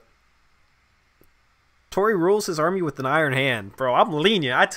I took multiple shots from my goddamn dollar. He's out here trying to get me to put him in timeout. I finally obliged and said, "Okay, here's 300 seconds of timeout." He was nice the first time he made fun of his forehead. You can't make fun of his forehead. I know. He twice, retracted man. the message Come too, on, so he knew. And I gave him a warning. I can't wait for his timeout to end and see what he comes and says, bro. That's funny. He's been banished. He's been banished from the Uprise Kingdom, bro. He's gone. He's gone for now. And I'll see when he comes back. Shout out Zachary, another $2 donation. He's dropping $2 bills on my PayPal account. Let's see the message he left for me. Let's see what we got here.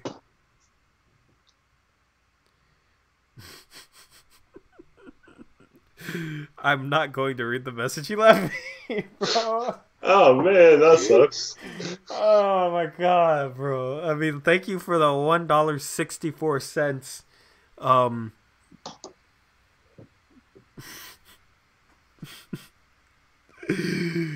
Oh. Okay, here's some money to polish that quart-sized forehead of yours. $1.64 donation. Thanks, bro. I appreciate it. You asshole. What's up with the forehead obsession? I don't know, bro. I was honest with myself. Like, I got a little bit of a big forehead. So because I was honest with myself, now I'm gonna get clowned. I could make it look bigger by like wearing my hat up on my head.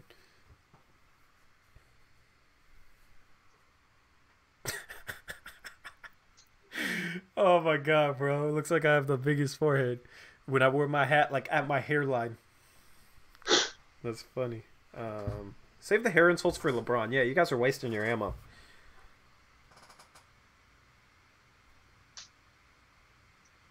I have $34 in my PayPal, but I can't accept shaking my head. I was about to donate $5. Oh, damn, man. You guys are just going to drop me donations so you can insult me. Fine, I'll take donations so you guys can insult me.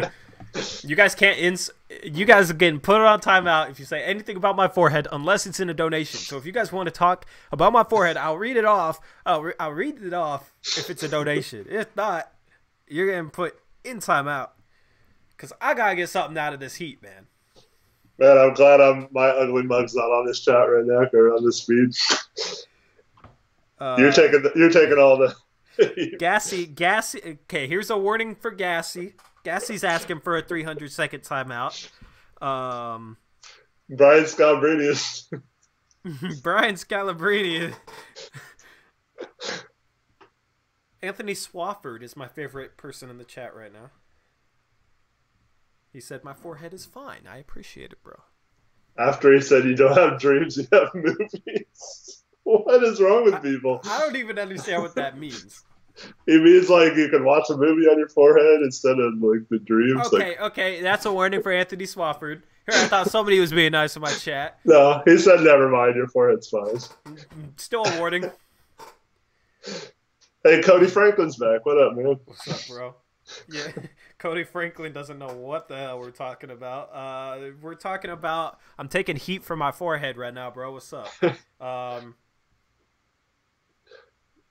Gassy Jalapeno says, "Hey, that was after the warning. So, do you want a 300-second ban?"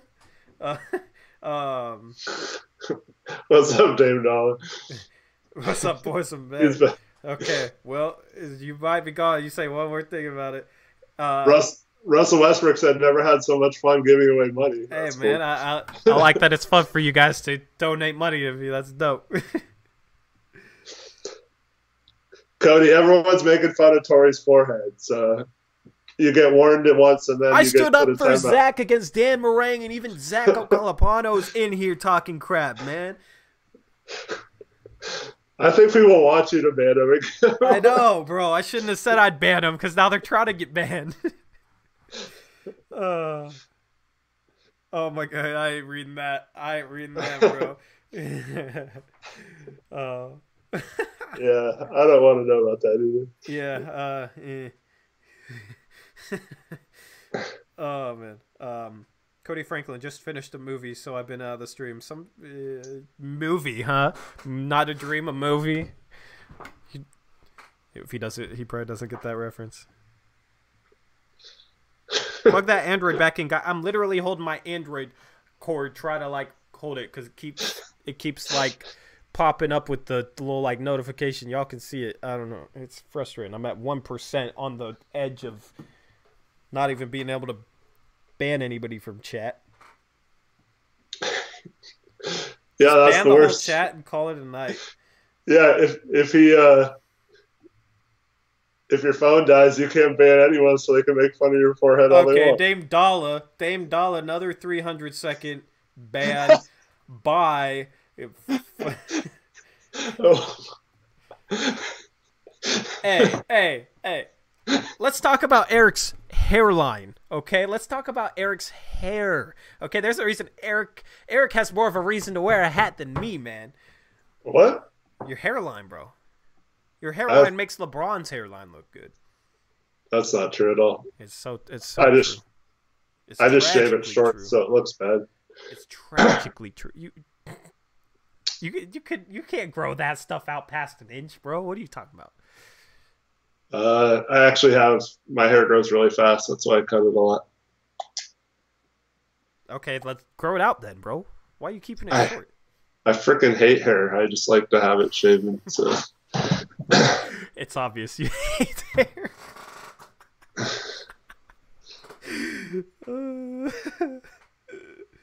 Did I see what he said? Who? 50 Shades of... Okay, I'm putting... Dante Nero didn't have a warning. That's his warning. Yeah, where's your warning for attacking me, man? I didn't do anything to you. I'm not the one making fun of you. You're out here laughing a little too hard. I don't like it. You're laughing too, man. Wow, why are you attacking? Oh, wow, they feel for you, man. Eric cuts it himself, saves money. He spent a little bit too much time on the back of his head, man. He trying to be like the big man version of Manu Ginobili. Blazers Uprise after hours. Uprise after hours. That's perfect.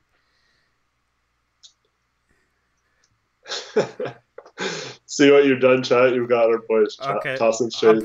I'm putting Russell first round exit Westbrook on timeout for comparing my hairline to Chris Kamen's in LeBron's. That's hurtful. You can keep donating if you want to talk to chat, but you got a 300-second ban for that one, buddy.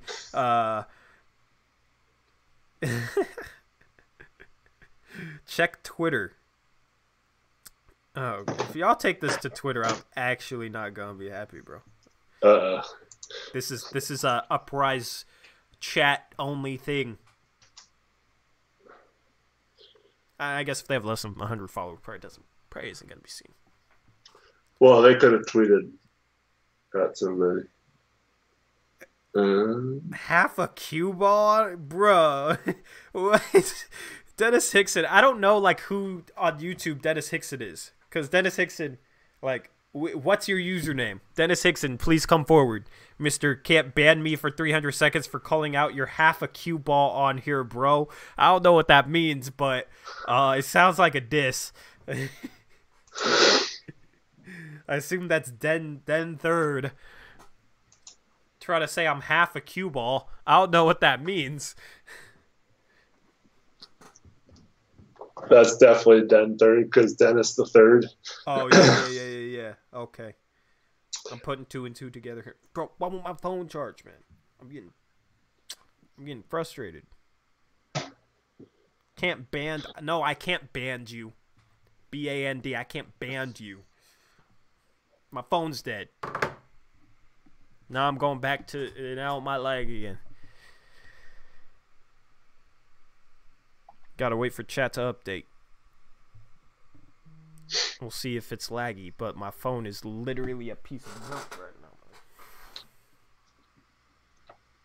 Tori's got that beefy mustache. It's no shave November. Den Third, Dennis Hickson. Yeah, we got it. We got you.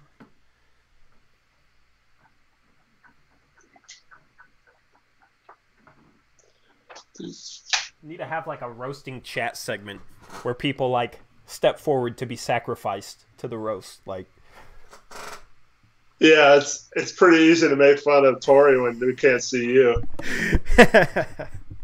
Oh, it's all in good fun, bro. I'm I'm talking to Den the Third because he said I was joking, bro. I love your hair. Yeah. I don't want anybody to think I'm actually upset. When did I get a? Oh, I did get another $2 donation. Someone had to take it to Twitter. You guys are trying to like ruin my my image by dissing my hairline, man. Hey, if LeBron can have that legacy with that hairline, I'll be fine.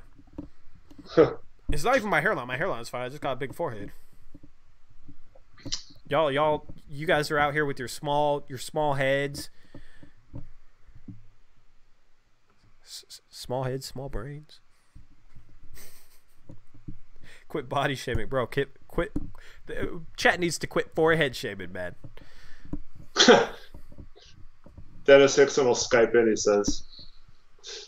Dennis so we can make fun of him. Not a $10 Patreon donator. That sucks. What's funny is like I have like way too much hair, and I'm not balding at all. So you're not. Okay, I'm just gonna be honest. I thought you were balding. You're not balding. You look. Nope. Your hair looks like you're balding, bro. I know it's because of the way it looks in the Skype and stuff. But you say that as if I haven't seen you in person. No, 10. I know, 15 but times. like I shave it short because it's free, and it's the shorter I do it, the easier it is to do it myself without having to worry about missing spots. But yeah, like my hair, like within it. Now you're a public icon. Now you gotta like do your makeup before each show, man. Now you're like all that. If you were like a TV host, would you have your hair that short? Probably not this short. I would keep it a little longer on top, but I keep the side short because I freaking hate hair like around the ears. And then like when I play basketball and stuff, I hate having hair too. Fade it up, bro. No, I like doing that. It's hard to do myself. $20. $20. Can we donate Can we donate like $20 to Eric? I don't need So need that 20 Eric bucks can for her. get a better haircut. Oh, Cody Franklin. We measure a team's success by two things: dubs and L's. We cannot measure Tori's forehead, however. I can measure the band you're about to get. The band you're about to get is 300 seconds long. My phone, goddamn. Trying to charge my phone. Trying to ban on the computer. It's not working. Dude might have escaped the ban hammer right here. Oh, here we go. Nope. Don't think that was the right thing. Put user in timeout. Put user in timeout. All right. 300-second ban for Cody Franklin for saying that you cannot measure my forehead. Vote to have Eric grow a ponytail or have a Padawan braid. Hell yeah. Get a wig and like put it in a ponytail. Have your daughter put it in a ponytail for you. Tori's phone is gonna. My phone's already dead, Kyle Parker. My phone's dead. I'm literally trying to like prop it up so that it will charge. It's the most annoying thing in the world. What's funny is I have no problem growing my hair. Like it just takes a few weeks. That's so funny to me. I thought you look like you literally can't grow hair. I just assumed that you literally can't grow hair because you're like you're at that age, bro. You're what, 50, 57? Yeah, pretty close. 40.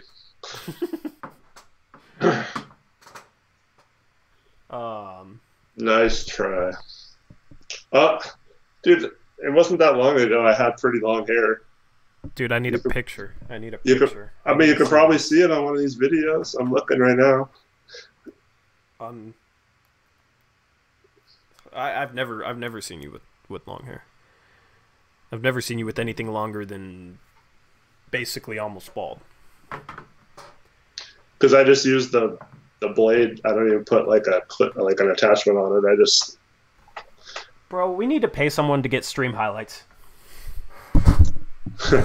we need somebody that will like put together stream highlights and stuff. That'd be dope. Because there's been a lot of good stream highlights. Yeah. Dalla probably left the chat. Dalla's probably gone.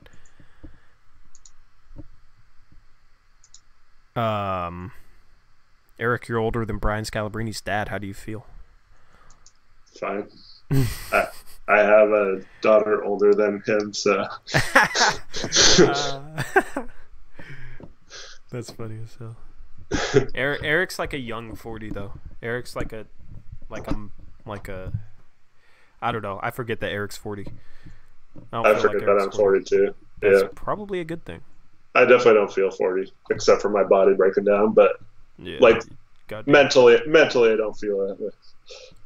Was Eric the big man at the event that you guys played in at the Moda Center? Yes, he was the big guy with no hair.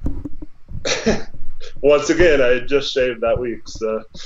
Yes, so exactly.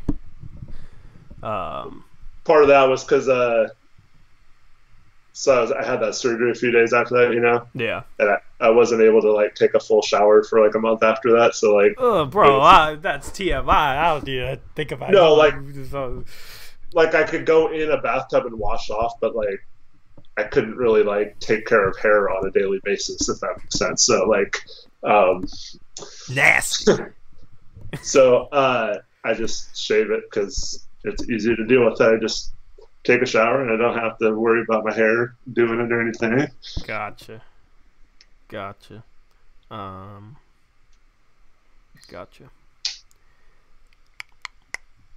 I'm looking for possible candidates to ban right now.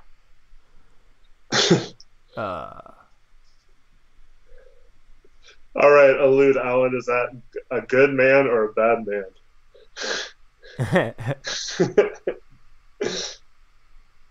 He's the one who asked if I was the big man.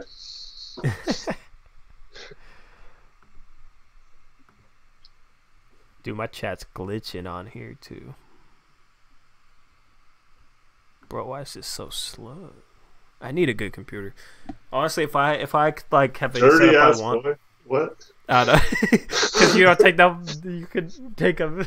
You could clean. I had to like take my You leg can take up a bath with your of, like rubber ducky and all that shit, trying to feel like you're not 40. I get it. No, like I had to tape up my leg. I couldn't get wet for like a month, so like Yeah. it was so annoying to have to. He literally like lost inches when he tried to jump.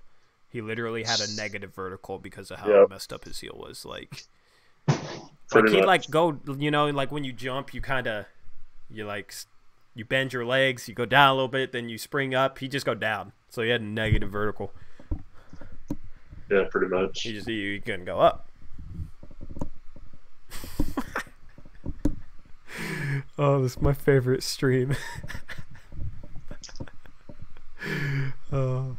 Donate for Tori to grow a Fu Manchu stash. I'm 6'6". Plays like he's 5'6". Hey man, I play big. I just can't jump. That's, no, I know. I play like Zebo. He does play like Zebo. I'll give him that. But hey, I'll do like a mustache only thing for a while. If you guys I'll do a mustache only thing for a while. No, my girlfriend will hate that. Never mind. I'm not trying to put that into turmoil. I'll do one stream with some sort of like mustache, just only a mustache. It'll look bad, but if somebody donates $10 in the next 5 minutes, I'll do a mustache only stream on Wednesday for our podcast, or on Friday. On Friday, I'll do it because then that's when like my girlfriend starts working, so I can grow back a little bit of the beard because she doesn't like when I'm clean shaven. And I guess that wasn't totally fair to compare myself to Zebo because I have way better handling and playmaking ability. You also don't turn down pictures with kids before games so you can go get a hot dog. Is that what happened with him? I've told you that story before. You guys remember. might not. Okay, story time. Story time. When I was 8 years old, I was what? Nothing. 8, 9 years old, 10 years old. What? What are you laughing at? Dennis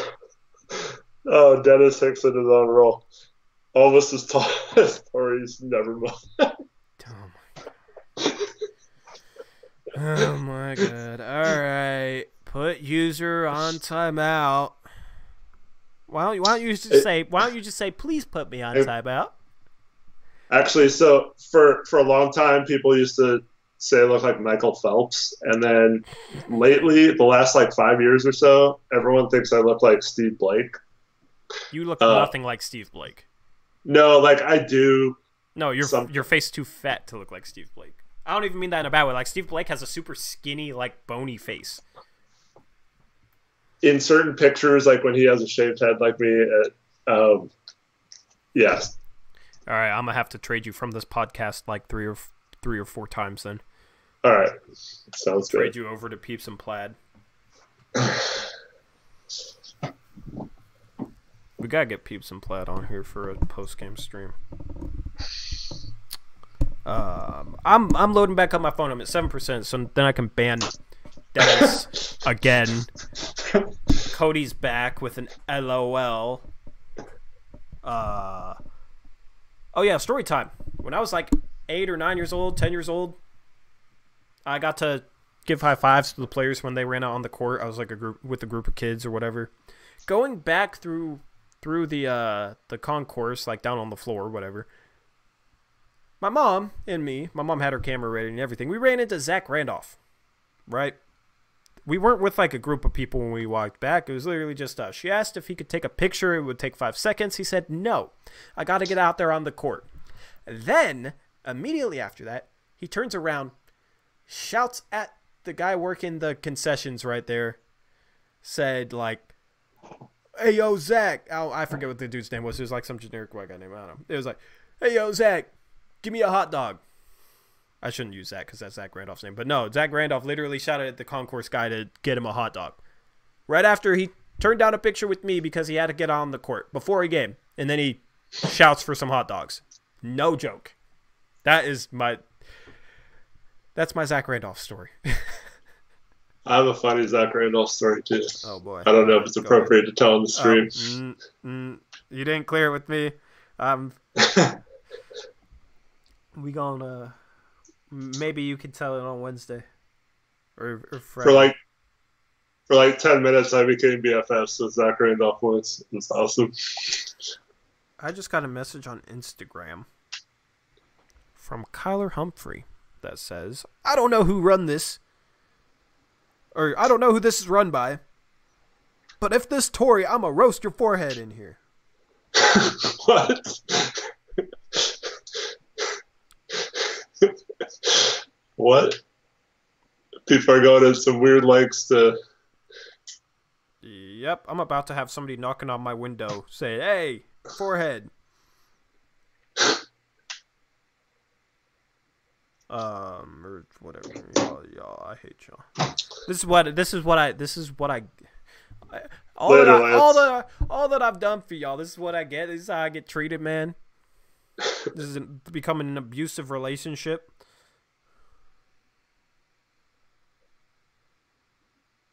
No, Zach's daughter. No, I don't know Zach's daughter. What? See you, Lance. Lance was the only guy. I know Zach Randolph's good daughter. She was chill. Okay, the thick forehead person is about to get permabanned. If that's your account, no, I'm not even joking. That's too far. That's too far. If this is your account that you normally post out here, then you need to change your name back in 30 seconds, or that account's getting banned. I'm not even kidding. Come on, don't get banned, man. Whoever that is. It's funny, but come on, man. That's too far. Okay, I'll change it. All right, yeah, right now. I'm laying down. I'm drawing the line right now, man. I'm not playing no more. Just stop and change it. Thick.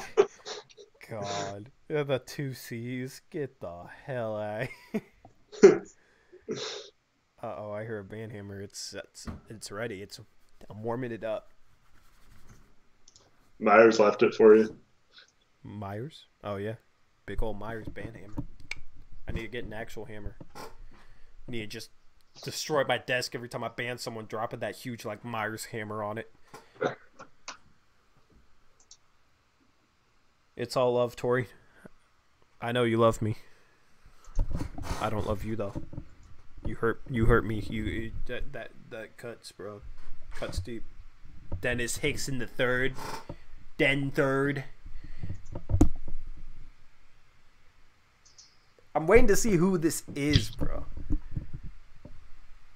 Cause I still see the username, bro. I still see it. I'm waiting for it to change.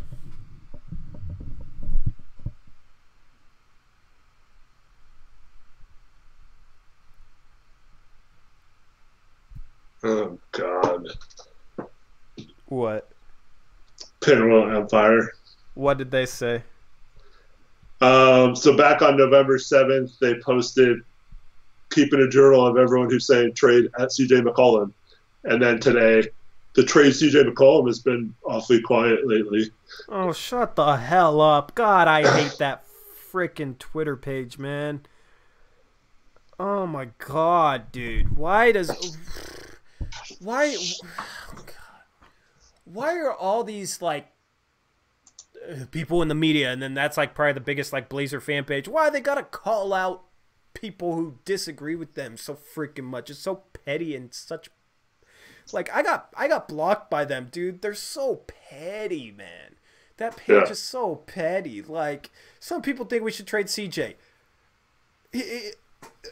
Sometimes he has good games.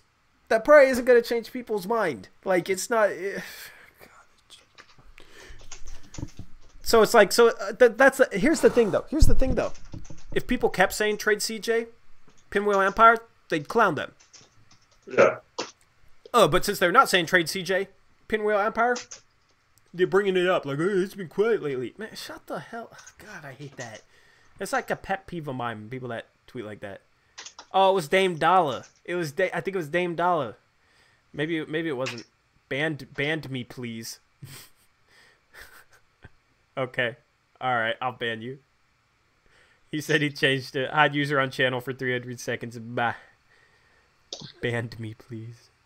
I responded, well, he literally can't be traded until January 30th. Maybe they're just informed now.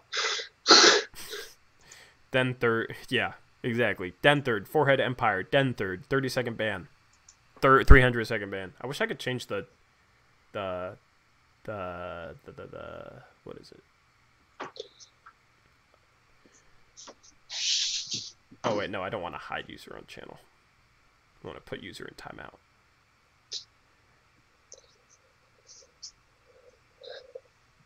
Okay, there we go.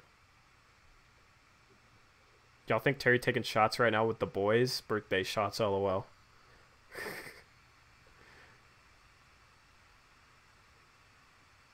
CJ for Luka, let's do it.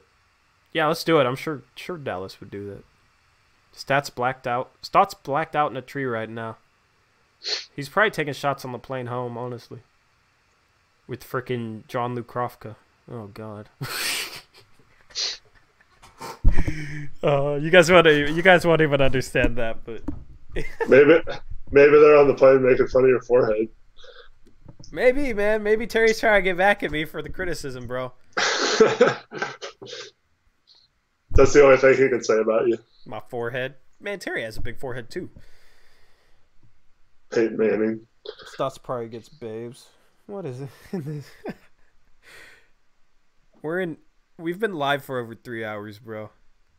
This is what hour 4 is. We're in uncharted territory. We're in uncharted territory. We haven't reached hour 4. Because, like, the first hour up to an hour is hour 1. Once past an hour, that's hour 2. We're in hour 4. This is uncharted territory. This is what hour 4 of a post-game an Uprise post-game show is. I can't even say the show name. I'm being dissed left and right. Somehow we still got 50 people in here. We're talking about Terry getting babes and taking shots and smoking a cigar that's worth as much as Kyle Parker's car. How many times has Tori's phone died? Like 5. 8 million. I'm at 4% right now. Once it dies, I'm gone. Once it dies, we're wrapping this up. I'm so hungry. I just eat. All right. We can wrap. We'll go for 5 more minutes. I got another Patreon donation, $1 from Zachary. Zachary says probably something about my forehead.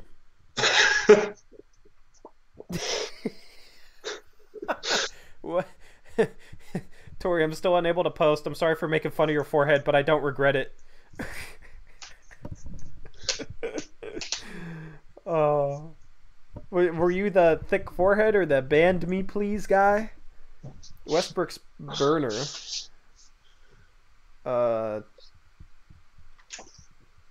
You're not hitting on this channel, bro.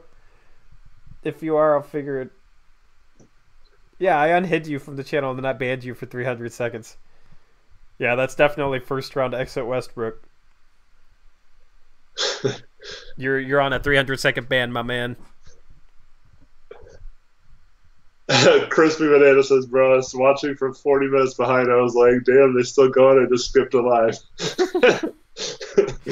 That's funny as hell. Crispy Bananas. I don't even recognize that username. That's funny. Crispy Bananas, what's up, man? Gassy Jalapeno, that was a nice slip up there. Waiting for you to ban everybody and it down. Instead of shut it down. Yep. Since we're only gonna be live for 5 more minutes, if you get banned, you're gone for the rest of the stream. Cody Franklin, that's number 1. See ya, man. I'll catch you next time. Oh. Do you see what he said? No. Oh wait, I hid user. God, I gotta stop hiding users. That's not good. Then that's like permaban. Per user in timeout. There we go. Gosh, Tori, don't hide all your chat. I'll go back through and make sure I didn't hide anybody I didn't want it. He said, I knew Tori's stream would go this long beforehand.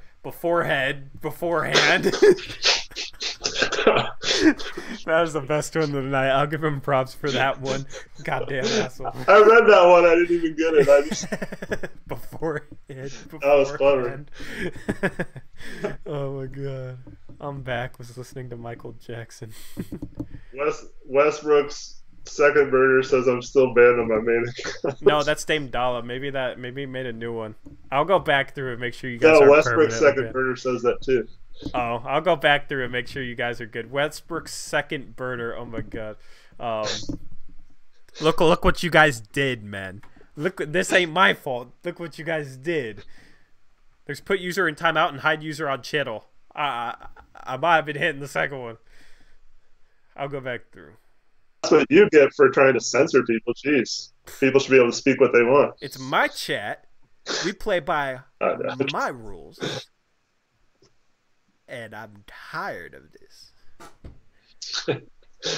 I just looked at the camera all menacingly. It was probably gave somebody out there some chills or something. I doubt it. I got chills myself, so I got chills by myself. Crispy Banana says, I watch every damn post game and video, but I never comment for some reason. I drop Blazers Outsiders because they're ass compared to y'all. Appreciate the compliment. If you Thanks, Crispy. Yeah, because he probably heard us talking about them. Yeah, man. That's dope, man. Yeah, leave a comment because we still got 47 people in here, so there's like definitely people watching this that aren't commenting. Right. Chris Cheeses just rocked up, and I've obviously missed something. Yes, you've missed something. Dante Nero 300-second ban. Oh no, I hit user on channel. Crap, dude, I keep users, bro.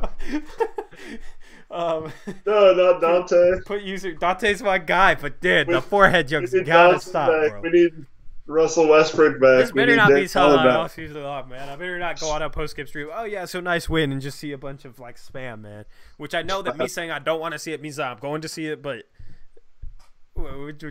this meme is a tonight thing only, please.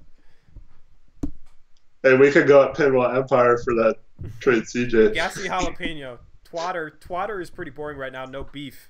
Well, got to give a $1,000 donation, and I will leak the DMs sent to me by Mr. Media Man last night. Westbrook, after this stream, I will unhide your account, bro. Yeah, Dame Dalla led the forehead war. He got banned on his main account. 2K rebuilds! Exclamation point! Question mark? Maybe, yeah. I've been kind of slacking on the videos, but. Oh, Brian Scalabrine started a Twitter beef with Pinball Empire. Oh, what did he say? Such a bad Twitter account. Imagine the franchise player calling you out, L. Well, he's gonna be blocked. Yep. Oh man. See, like permanently blocked. Meanwhile, I'm only putting people in 300-second timeouts. Yeah. This is gonna go longer than the 5 minutes I said. Cody might get back in here actually. Giannis dropped 50. Damn. Is Kyler Humphrey still messaging me on Instagram? Elude Allen, if you're asking what our Twitters are, I'm at HoochJock, Tori's at Tory Jones YT. Yes, sir. I'm slacking on the message request. Ooh, okay. We'll look at that after. Oh yeah, he sent that to you too. The genius of Stotsfence seems interesting. Yeah. Stotsfence. We didn't play Stotsfence tonight, and we won by 23. Coincidence? I don't think so. Let's go back to chat. Did I go to Prairie? No, I went to Columbia River, and we whipped Prairie's ass. 5-0, if not 6-0 all time versus Prairie. They sold out to stop me. I could tell that they game planned for me more than any other team my senior year. It was annoying as hell. They didn't let me do shit.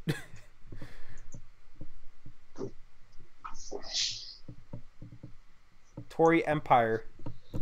That better, bro? Let's stir up some shit with those trash Twitter accounts. Tory Empire. Uprise Empire. Oh my god, man. Yeah. God. The thing is, you know what's funny is like true Blazer fan complained. Screw it. I'm gonna say this. It's not even that controversial. I don't even know why. But true Blazer fan complained for so long about Pinwheel Empire not following him back, and then he like sat a row in front of Pinwheel Empire at a game, and they ended up talking, and then Pinwheel Empire like followed him back, and now they're doing some weird like gambling like over under type of game of their own on True Blazer fan or something. I don't know. But I guess they're cool now.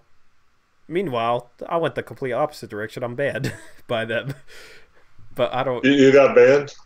I got blocked. I got blocked by them for saying that Twitter page has gone downhill lately. Oh. The nice thing about playing games on the East Coast is that we can have these long streams and not even hit midnight. I like having streams at like midnight. I'm up at night, so. Dame Dalla, you should go to bed, man. You got school in the morning. Yeah, it's bedtime, bro. Nighty night. Are we sure he's in high school?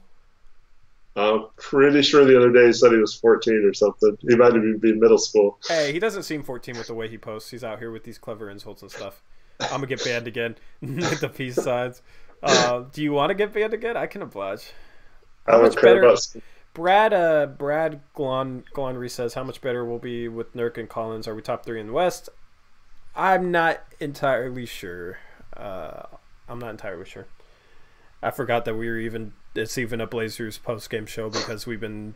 me and Chat, we've been roasting each other back and forth for about an hour. That's the question I answered when you left to go poop.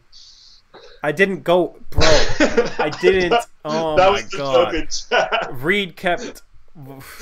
Wait, what'd you say? That was the joke in chat. Oh, my God. I said a couple minutes, not 10. I wasn't gone that long. I know, but anyways, I was answering that question about how if we got those guys back, how good would we be? The insults always fuel us fire. 300 seconds long is only 5 minutes. We're literally almost 3.5 hours into the stream. 5 minutes is nothing. But it was worth it. I got the official Subway account to tweet at me for talking shit about their new delivery service. Oh man, Crispy Bananas, do you think the Blazers are going to re-sign Stas so he collapses dead on the court? It feels like he's going to be here forever. Yeah, feels like we're going to be on air forever too, huh?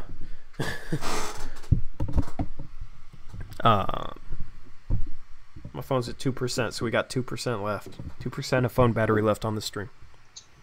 All right. Well, thank you everyone for tuning in. It's been fun. What should I get after this? This is what I'm going to end my stream with. What food should I go get after this? Chat, let me know what I should go get. Probably like fast food or something, or maybe like Winco or something. What should I go get, chat?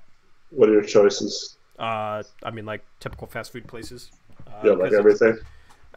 Yeah. I live in Vancouver. I live in the burbs, man. Blazer gang threatened to block me for calling Felton fat or something, about to go eat another donut, so I blocked them first. Don't threaten me. Oh, that's funny. They threatened to block me, so I blocked them. That's perfect, bro. Don't threaten me. Hell yeah. Blazer games are rivals, though, man. I know, bro. We gotta run it back. We never did play that full court pickup game. They thought they'd beat us full court pickup game. No, ain't none of those guys gonna be able to guard me in transition. You give me a head of steam against those guys, ain't none of them gonna be able to do anything, bro. Literally, all they did was foul me. All they did was foul me, bro.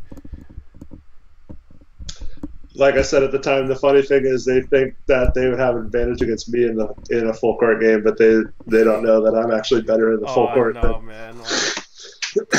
Hey, I'm gonna live stream those 3-on-3 games next year, bro. I'm gonna figure out how to do that. Then I'm gonna hop on the stream post game. We'll set something up in like that parking garage right there. It'll be dope, and you guys should show out. That'll be like I'm gonna make that like some huge event thing. Just for fun. That'll be dope though. People can come hang out with us too between games and stuff. But like we could set up like a camera up in the parking garage, live stream, like set up like a table or something, because nobody's parking there, nobody's playing there. So we could set that up and set up like a computer or something. Would have to have some sort of power source, but we'll get Tortured Blazer fan on that. God, I forget his name. I'm an asshole. I forget names. His name's James. Okay, we'll get James on that. James could probably help with that.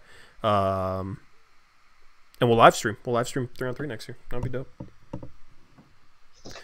That'll be dope. I even invited that Noah guy. They're like white point guard. Even invited him on a podcast to defend Stotts because we were getting a little Twitter beef. He was like, sure. And then he didn't reply to my DMs. I'm like, all right, bro. I didn't think he would. Nobody wants to come on our podcast and to defend Stotts because they know they'll get picked apart like we picked apart their defense.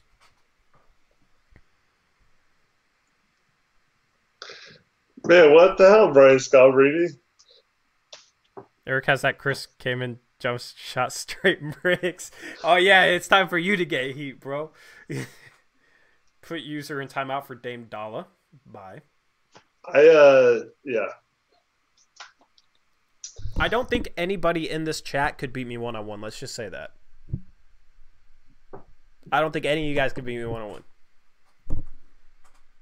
The thing is, I cover the Blazers, but I can actually play basketball.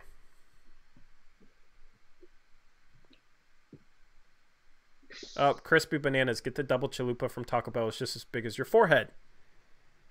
Wow. So this guy's commenting now, and he's already coming with the heat. All right, that's your warning, bro.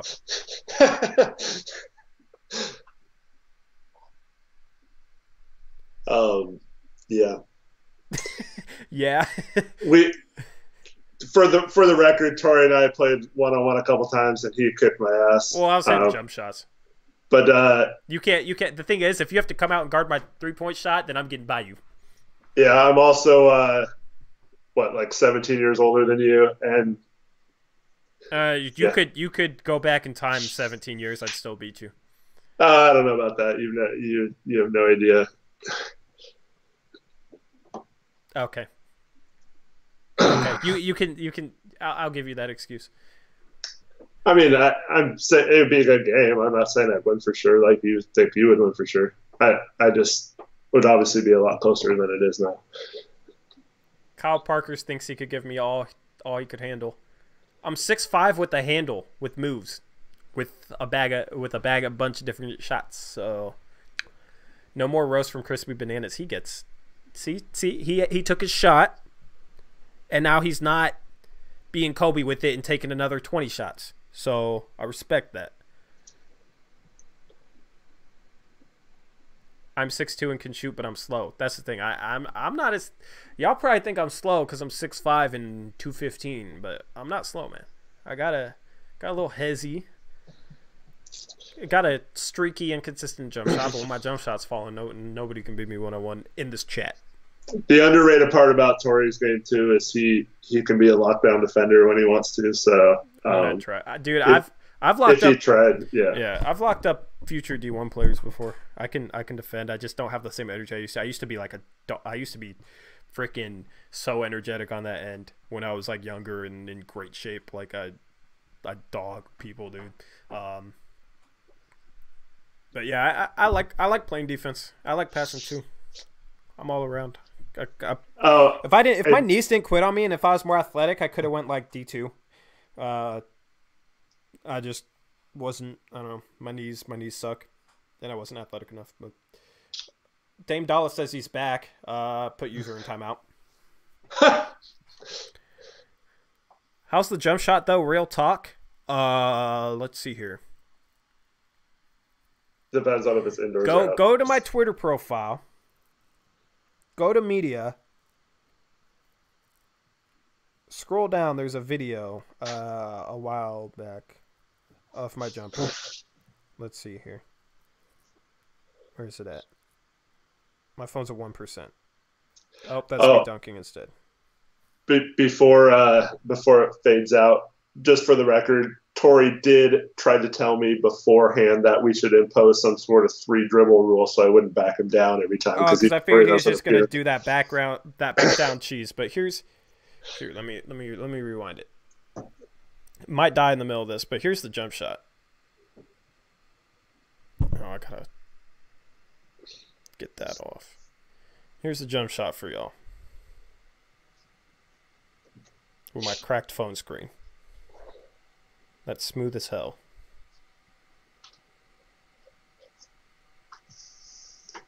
Try and tell me that jump shot isn't smooth.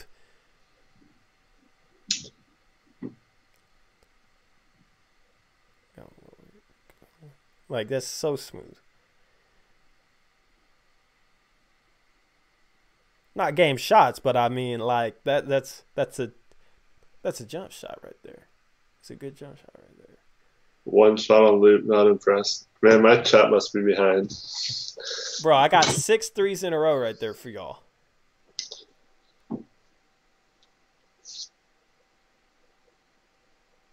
Simple 6 threes in a row for y'all.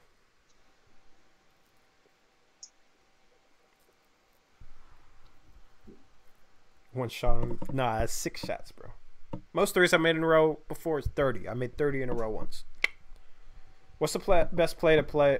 What's the best place to play pickup in the Couve? God, I can't talk. Best place for basketball in the Couve? I play at Lakeshore Athletic Club, which has a rec league that I play in. I have a lot of fun. You hate my jump shot? What do you hate about my jump shot?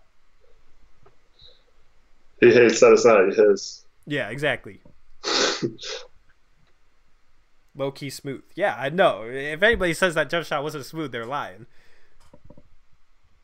I'll check Twitter. You played D1, right? I played community college ball. I definitely think I could have went D2 if I had better knees. I just have like swelling below my knees and have a lot of like knee pain and knee tightness whenever I play too much. Kind of held me back. No, it sounds like an excuse, but it's honestly like the reason. And I wasn't like quite athletic enough. I could 360 off an alley-oop, but I don't know. Like people that play D1, even D2 are so athletic. That's what people don't realize. I wish I could still 360 though. It's fun, man. It's a good feeling. Well, like someone said earlier, like my size is like being 7'2" when you go to the Y, you know. Yeah. But like in the NBA, I'm like Michael Jordan size, you know. I have no chance of guarding him. Yeah. There's nobody taller than me in my rec league. There's a couple people like an inch or two, like your height, but that's about it. Me and Eric versus Tori and any other scrub in here, I'm still winning den third. Do you have flat feet? I don't think so. But no, seriously, when we start playing again for 3-on-3 tourney, people can come and challenge us and yeah, we play on weekends. We play on like weekends. We go to a park in Portland. I'll like drop that in the community tab every week, where I'll like shout out on our podcast, because we'll do podcasts in the summer too. Do I think the Blazers can win the whole thing this year? Hopefully. This phone's gonna die in like 30 seconds. Spot me a 10-point lead and I will murk you. You won't score on me. You're in high. Aren't you in high? Are you in high school? Westbrook, first round exit. Westbrook, dude. Westbrook, second burner.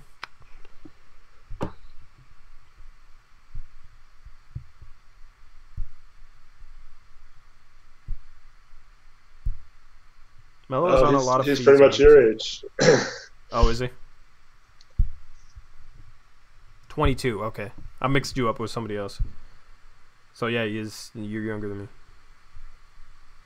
I did not hear about the KCP burner. Tweeted at me. Used to play pickup at Mount Hood, CC. Man, some of those guys could play. Yeah, I mean, like community college. People were like, "Oh, it's only community college," but like the basketball still, like the players are good, man. What are you looking for in December considering we are healthy? Hopefully a good record. We have an easier schedule. Hopefully we can win some games. We need to rattle off some wins. Get back to 500 by the new year. That would be the goal for the team, in my opinion. Dame Dollar, how many times do I have to do this? Put user in timeout. He's on a new... Bro's just going to make like 10 accounts, man. 6'2" and I could never even dunk. That's rough, man. That's rough. I miss being able to dunk though, so now it's like, damn, I miss it. You know what I mean? You don't have that you don't miss it. You know what I mean? Do a meet and greet for sure, man. It'd be cool to do watch parties at some point, but I don't know how to do the logistics of that. Dame Doll's back. Does anyone have a 24 membership? We'll get some pickup basketball in the spring. Sure. For sure. And I can whoop all these peasants, man. All your peasants. For anybody who's not familiar, apparently everybody in chat is Eric's peasants. I don't know, but I guess that's what y'all are. 13 games out of 18 on the road is as brutal as it sounds, huh? Yeah, it is. I mean, we have more wins than home games. There's a way you can think about it. Alrighty. So what should I go get for food, chat? You guys never told me. What should I get for food? A lot of people said Taco Bell. Taco Bell? I'm not trying to throw up tomorrow morning. Someone said KFC or something. KFC? Is KFC open till midnight? I don't know. Wait, time out. How do you spell your name? Torey. Put user in timeout for Dame Dollar. Ice cream sandwiches. Double chalupa. Double chalupa does sound good. But like, or I could go to Winco and I could get something from Winco. So like, we got lots of options here. I don't know what to pick. So whatever chat says, I'm gonna go get. This time of night, I only have one choice. Jack in the Box. Unless I want to drive like 10 minutes. Jack in the Box would be good. Oh yeah, you live in the middle of nowhere. Chipotle's closed. Peasants Uprise. Muchus. I said muchus. Muchus. Muchas gracias. Chipotle. I think Chipotle's closed, so I think. Yeah. Double chalupa smacks. Jack in the Box. See, I was thinking Jack in the Box, man. I get the late night meal, the munchie meal or whatever it's called, and it's like a stacked grilled cheeseburger with tacos with the curly fries. They're like halvesy fries. This might be what I have to go and do. Guys, Chipotle's closed. Yeah. I don't need Chipotle anyway. I don't like Chipotle. Believe it or not. Winco, save your cash. What should I get from Winco?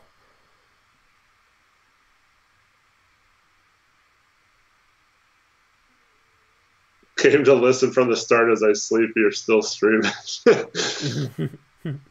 What's up, Zippo? That's funny. Yeah, this is a super long stream. We've been crushing it tonight. Mucus gracias.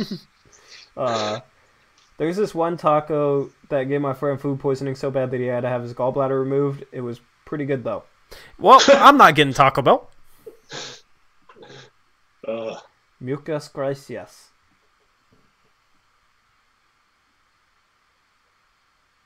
No, my knees did not give out because of what I ate. I was light as a feather, man. It's genetic. My mother had the same problem. She ate a lot better than I do. Corn dogs.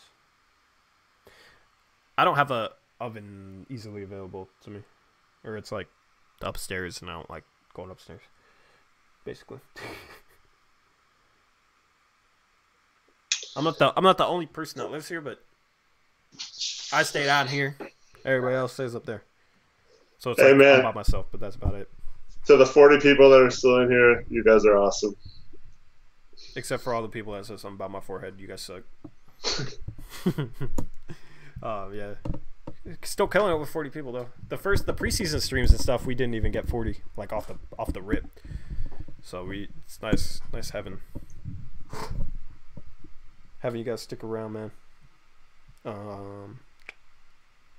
Got the B-Roy knees. Yo Mama, that message was held for review, and I'm not gonna post it. You weirdo. Damn, you're still streaming? Yes.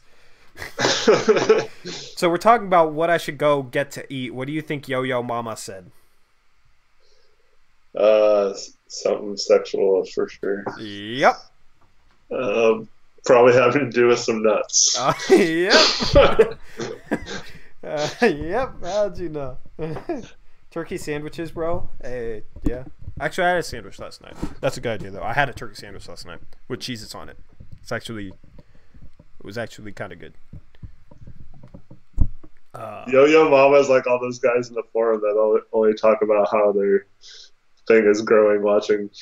Oh, I know, dude. It's so strange. Somebody says something on Twitter about, I don't even remember what it was, and I'm not even going to try and quote it right now because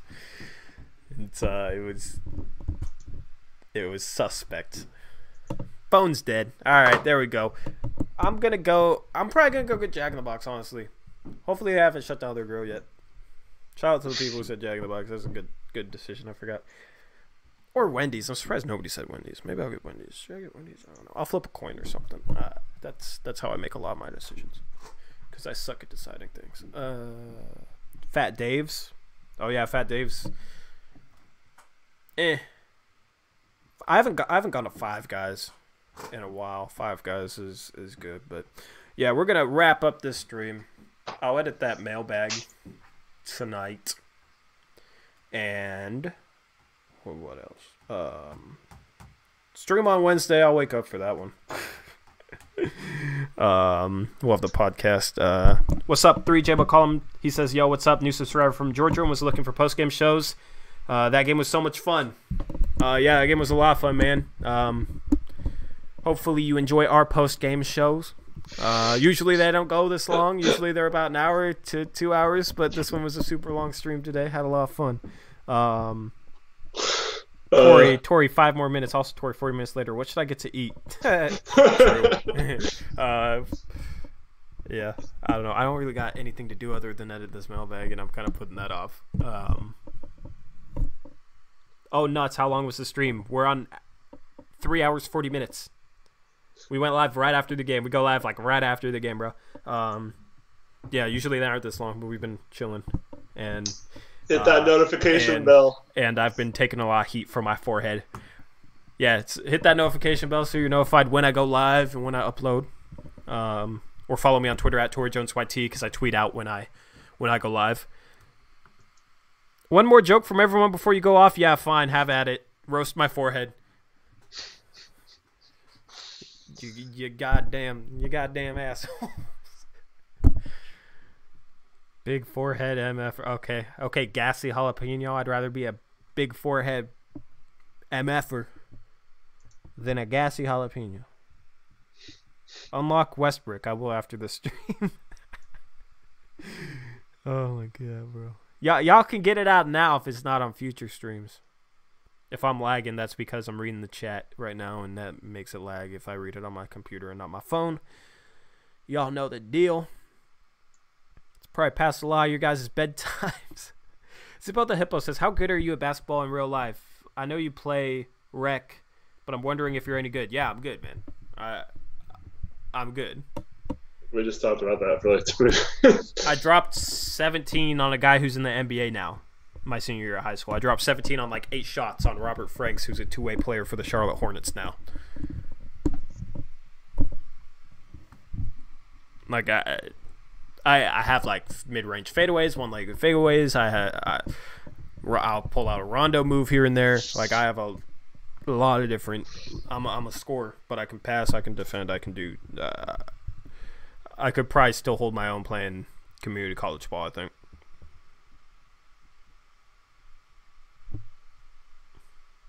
Damn, why's your mama looking at me, checking me out, saying, damn, Westbrook's second burner? Come on, man, that was a bad roast. You got better roast than that. It's not my hairlines, Brian Scalabrini. My hairline's fine. It's my forehead is big. 3J McCollum, yeah, that is a long time. I didn't plan on going this long, but it's been an entertaining chat to say the least.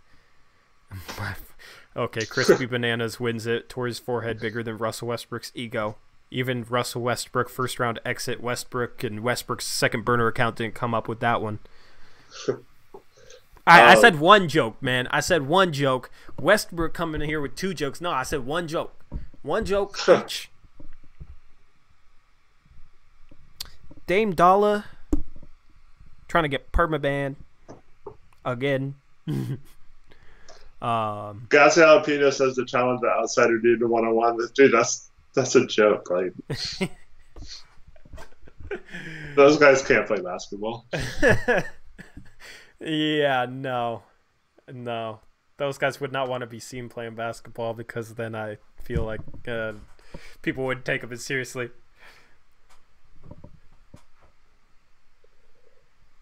All right, guys. Have a good night, everyone. Yeah, Robert Franks played at WSU. All right, yeah, we gonna sign off. Thank you guys for tuning in for this super long chat. I'll make sure to check and make sure none of you guys are like permanently banned. But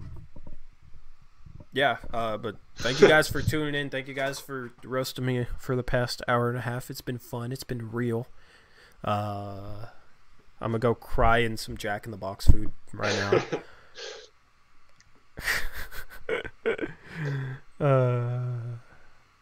Dame Dollar, what about the PayPal one I did when I said here's a couple bucks?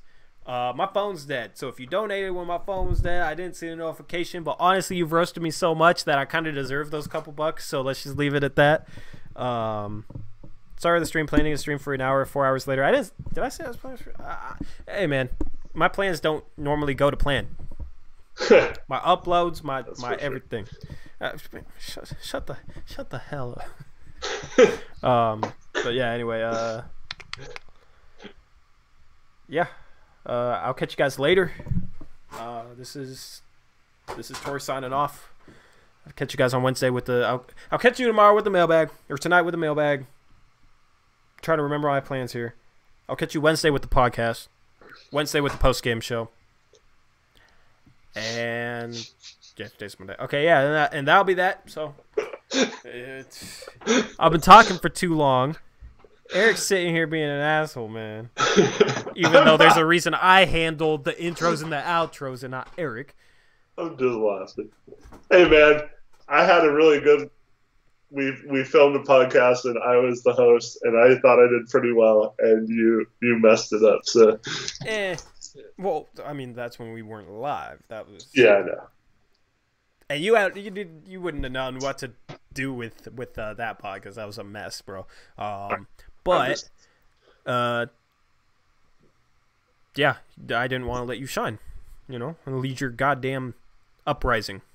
Yeah. Nope. I knew you were worried about it. Yeah, for sure. Even though I would never do that to you. Oh man. I don't even. I'm burnt out mentally right now, so I'm just gonna sign off with the outro. Also, stay tuned for mellow hoodies. I've been teasing that. Y'all gotta make sure to get you one of those mellow hoodies that I'll be dropping soon. I'll drop you guys like a couple designs to vote on. So yeah, that's it. All the plugs are plugged. I'm signing off for me and Eric. I'll see you guys later. As always, peace out. Go Blazers.